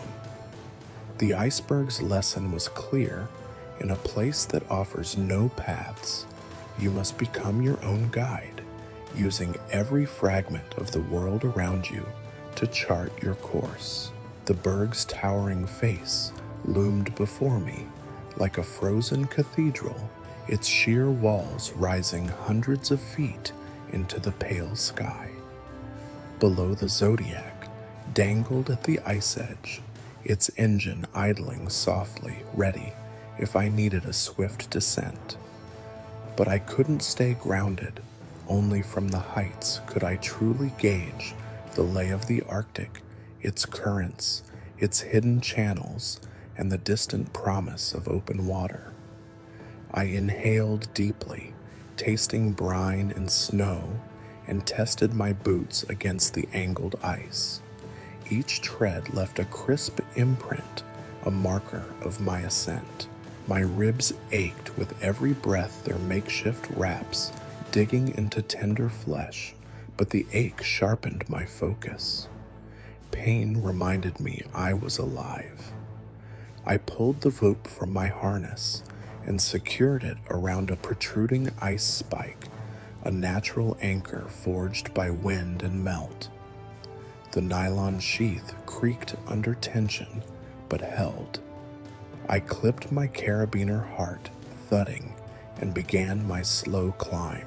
The berg's surface was a study in contrasts. Smooth plates of ancient ice, interspersed with rivulets carved by thaw, and freeze-brittle sections that crumbled to touch, and glassy bulges that reflected fractured sky. I moved deliberately, knee-high and hands wide, seeking purchase on subtle ledges. My breath came in steaming bursts. Each exhale crystallized against the air, then drifted away. Frost formed on my eyelashes, haloing my vision until I blinked it free. Halfway up, frostbite stung my fingertips despite my thick gloves. I paused, pressing gloved palms against my cheeks to restore sensation. The wind howled around me, tearing at my outer layers and threatening to wrench me from the berg's flank. I leaned in, body pressed tight against the ice, and whispered reassurance to my numbing hands. Stay alive, stay alert. I flexed each finger inside its mitten, willing warmth back into them. A sloping ledge jutted outward, just wide enough for a foot and knee. My heart surged as I reached it, a moment's respite. I braced my back against the ice wall, letting my legs absorb the pressure. Below me, the zodiac appeared impossibly small, and the plateau even smaller still. I realized how far I'd come and how far remained. My goggles steamed with condensation, but I wiped them clear and gazed upward. The summit's lip seemed so close, yet no less daunting. I paused to drink from my water bladder, the ice-cold liquid shocking in its purity. My throat burned, and I whispered gratitude. Then I resumed planting ice axes, 2 lengths of sharpened hatch cover, into shallow crevasses I'd pried open with the multi-tool.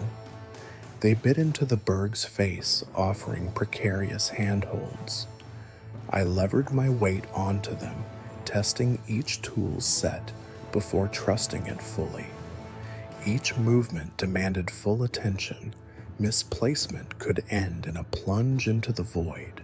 Muscles burned as I ascended past a series of bulging ice shelves. The berg's coloration shifted from bright white to deep cerulean, the ancient core that had compressed under millennia of snow. I traced layers like geological rings of time, feeling insignificant and momentous all at once. My breath slowed into the familiar mantra, inhale, 4 hold, 2 exhale, 6.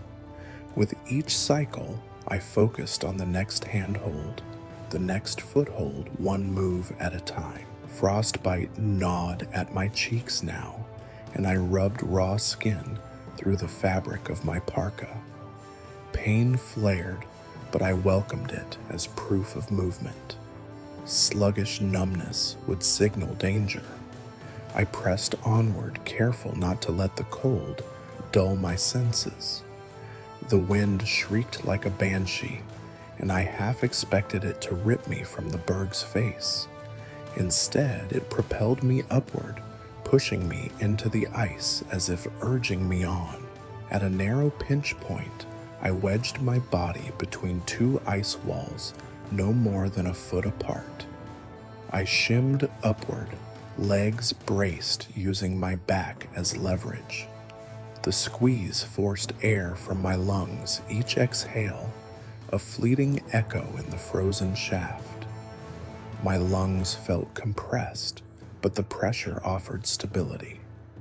Inch by inch, I rose until a broader ledge yawned above a threshold toward the summit. I crawled onto it, limbs trembling, and collapsed against the crest's edge. The wind peeled layers of snow from above, sending cascades that shimmered like powdered diamonds. I shook out my gloves, inspected the ropes, and busied my mind with practical checks. Anchor knots still secure, axes set firm, harness webbing intact. Everything fine. I inhaled again, tasting snow, and rose for the final push. The summit lip was a narrow knife edge crowned with a ridge of wind-sculpted ice. To reach it, I'd need to traverse a horizontal cap no wider than 8 inches. I attached a secondary rope to a stout ice spike and belayed myself before edging across. The drop to either side was dizzying, a sheer fall of dozens of feet to jagged ice below. My heart galloped, and vertigo flickered at the edges of my vision. Yet I pressed onward, toes scuffing, ice fingers curled around the edge. Midway, a gust snatched the balance of air and gravity. I felt weightless for a heartbeat, then slammed my chest against the ice cap, exhaling hard. I wedged my shoulder, froze my limbs in place, and waited for the wind to pass. My heart hammered, but I welcomed the rush. It reminded me that this ascent was my own act of defiance against despair.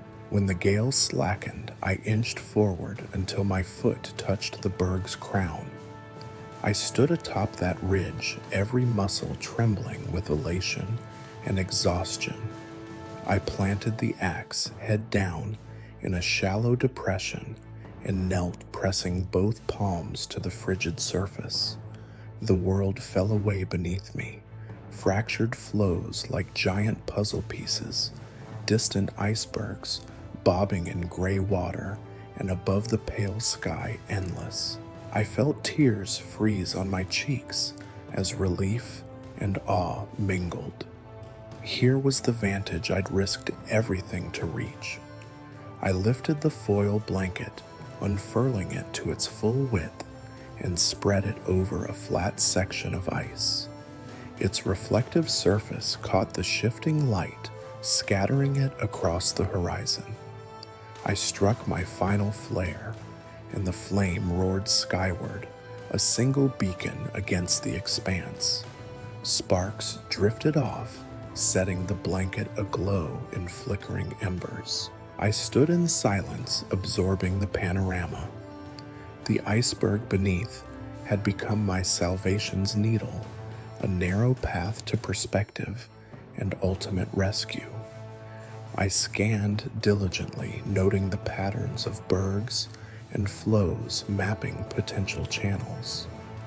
The memory of my daughter's face, my family's embrace, stirred a warmth that outmatched any flame. I whispered their names, carried on wind that would never deliver them, yet connected me to them. With my camera, one precious item I'd salvaged from the boat, I snapped a photograph of the scene, the blanketing ice, the silver mirror, the fading flare.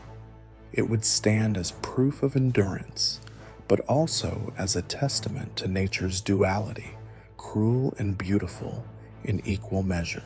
I stayed only long enough to imprint the coordinates in memory and in my logbook etched on my mind and on paper. Then I coiled myself into a fetal crouch, planting the axes at my side. The descent would demand caution equal to the ascent. I gave one last look across the Arctic shrine, then began to move downward, each foothold retraced with reverence and deliberation. Each step down confirmed the victory above, each foothold held firm. The berg, once an adversary, had become an ally in my story of survival. As I neared the zodiac line, the wind softened and I felt a smile thaw across my frozen features. I clipped into the rope, prepared for the final rappel. The journey up had been a battle against vertigo and frost, but standing on that slender summit had been a triumph of will. I gathered my axes and ropes, slinging them over my shoulder, and began my carefully choreographed descent. The Salvation's needle had been climbed, and I was ready to descend back into life. I returned to the plateau's edge, under a sky smeared with bruised purples and steel grays, the air dead still after the day's frantic efforts. My body was a map of aches at ribs, throbbing ankle-stiff fingertips numb, but my spirit was alight with determined focus. Ahead lay the flat ice field where I'd once marked SOS in the snow, and now, with daytime clarity and fresh energy from the berg climb, I planned a final unmistakable signal.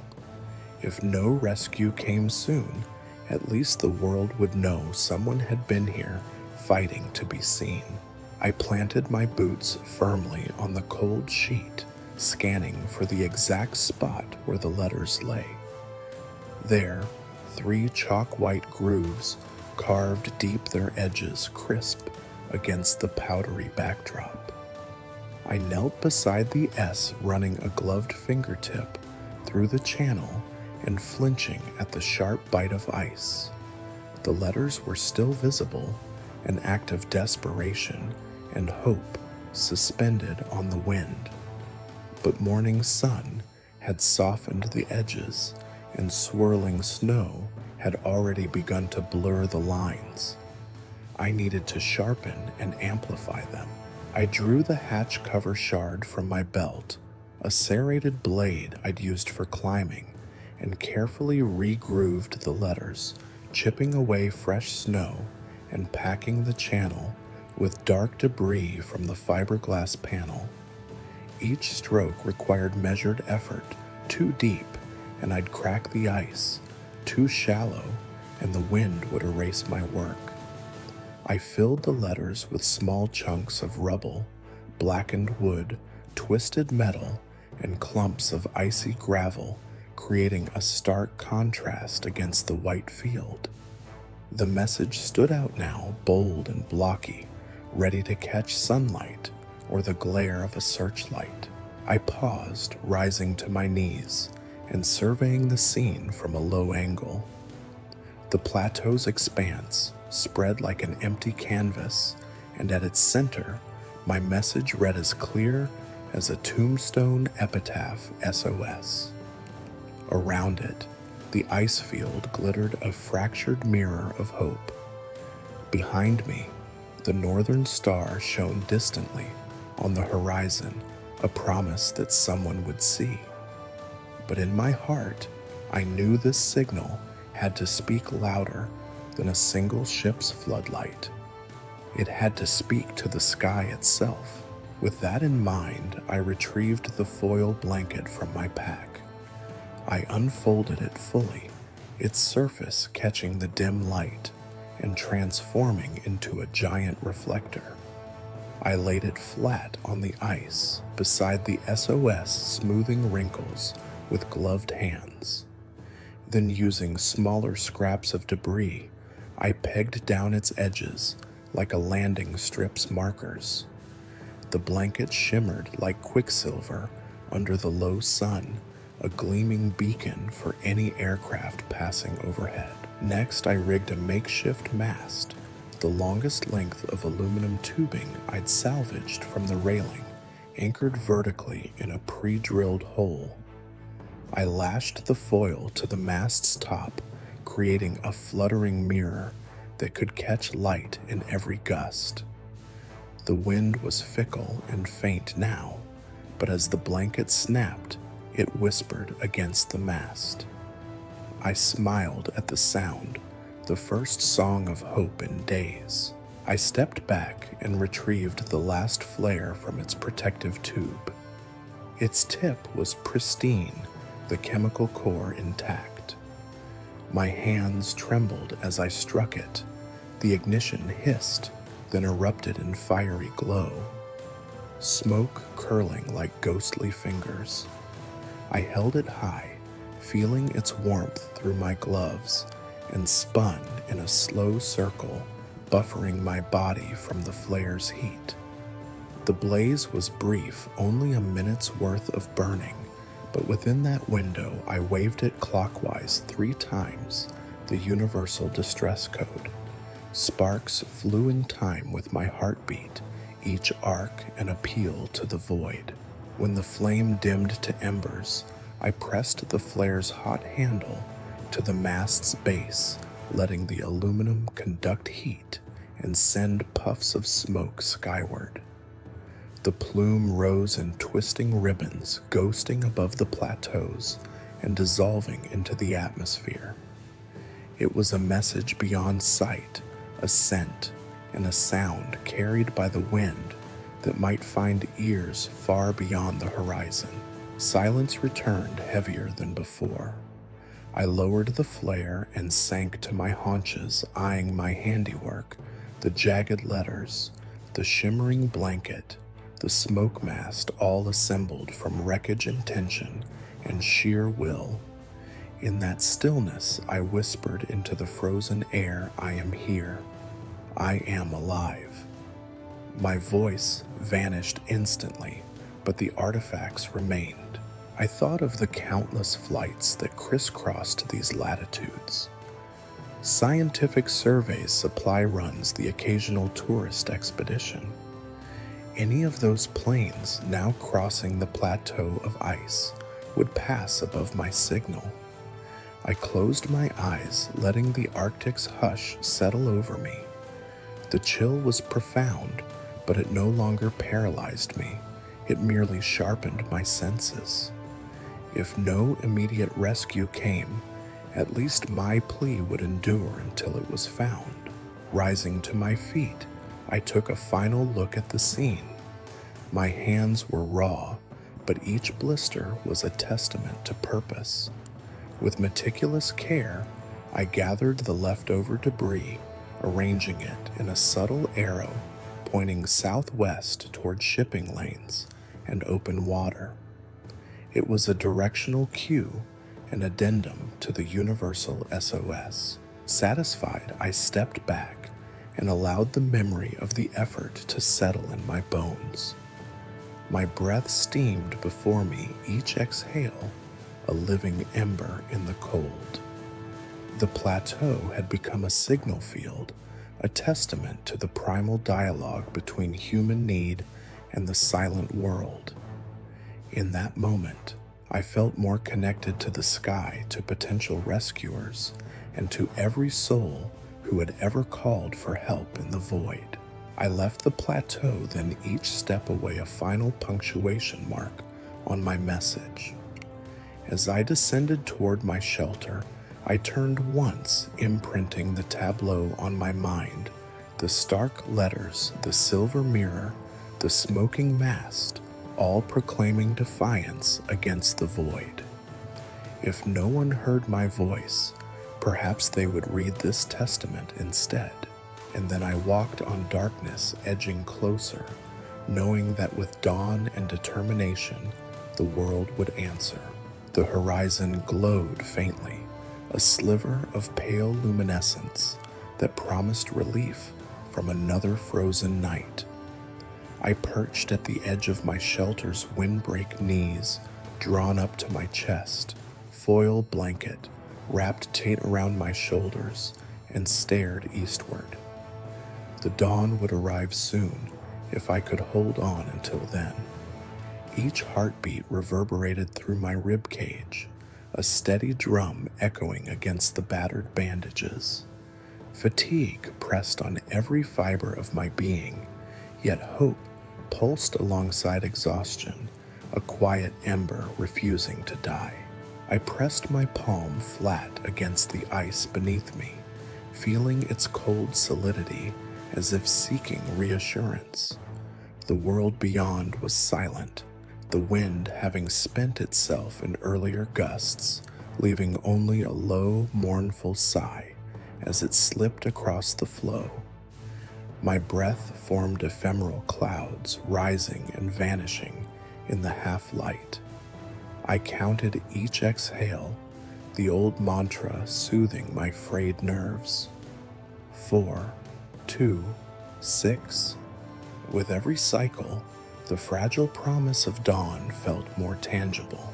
Memories of warmth surfaced unbidden, the gentle embrace of the ship's heated cabin, the comforting weight of a warm mug in my hands, my daughter's laughter echoing in our living room. Those recollections glowed brighter against the pallid sky, fueling my resolve. I pressed my cheek against the foil blanket, letting its surface mimic a mother's touch, reflecting the faint glow of daybreak back into my bones. I tested my ankle, flexing it gingerly. Pain flared a reminder of every step that had brought me here, but each twinge was also a testament to survival. My ankle bore witness to every cautious stride across fractured ice, every plunge that I'd managed to pull myself from. I nodded to myself. Pain was temporary. Dawn was imminent. The sky deepened from charcoal to slate, and the horizon's blush strengthened to a soft rose. I rose slowly, every motion deliberate. The cold had numbed my limbs nearly to paralysis, but movement generated warmth, however fleeting. I circled my shelter, inspecting each windbreak panel, each anchored rope, each flared and sharpened SOS channel etched in the snow beyond. The ice had held firm through the night's coldest hours, and the signals remained crisp against the white expanse. Birdsong, brave little chirps pierced the silence, tiny notes that carried on the wind. I paused, stunned. Arctic terns, propelled by the advancing season, flitted overhead. Their flight paths traced irregular loops above the flow, their calls like distant laughter. Nature had not forgotten me. Their presence felt like a blessing, a confirmation that the world beyond the ice field lived on, and that I would too. I crouched, eyes scanning the horizon for movement. The dark shape of the northern star was absent, perhaps off investigating my signals, perhaps still beyond sight. My heart lurched when a speck of motion appeared far to the southwest, the faint trajectory of a helicopter or small plane. Surely it must be. I raised one arm, the foil blanket in the other, and waved. The birds scattered in startled arcs, but I remained focused, every sinew alert to that distant speck.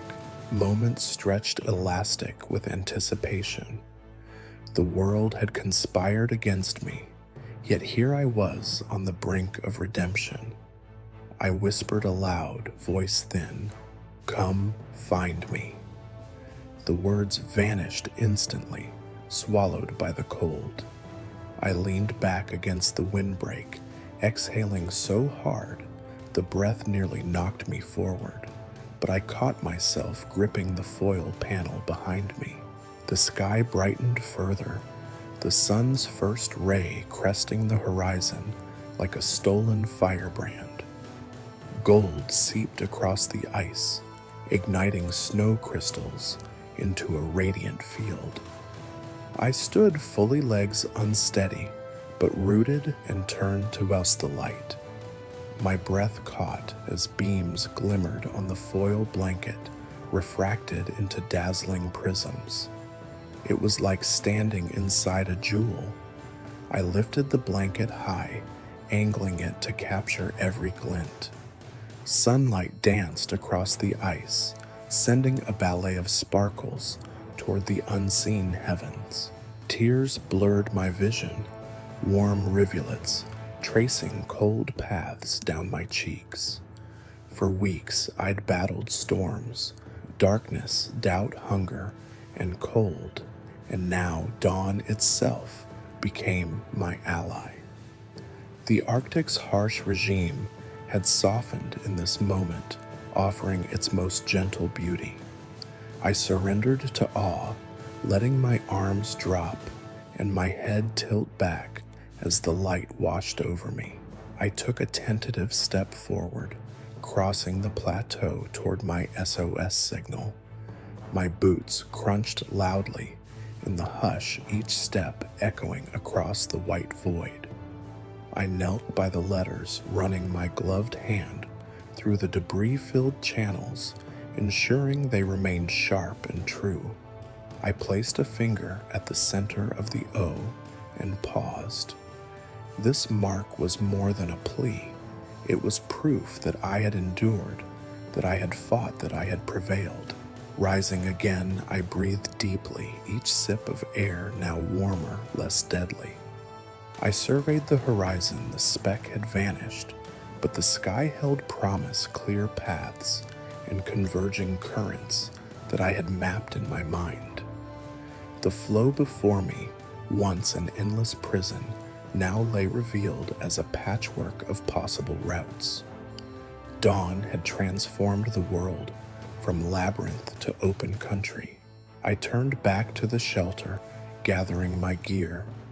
The foil blanket folded neatly, the ropes coiled, the hatch cover shard secured at my belt.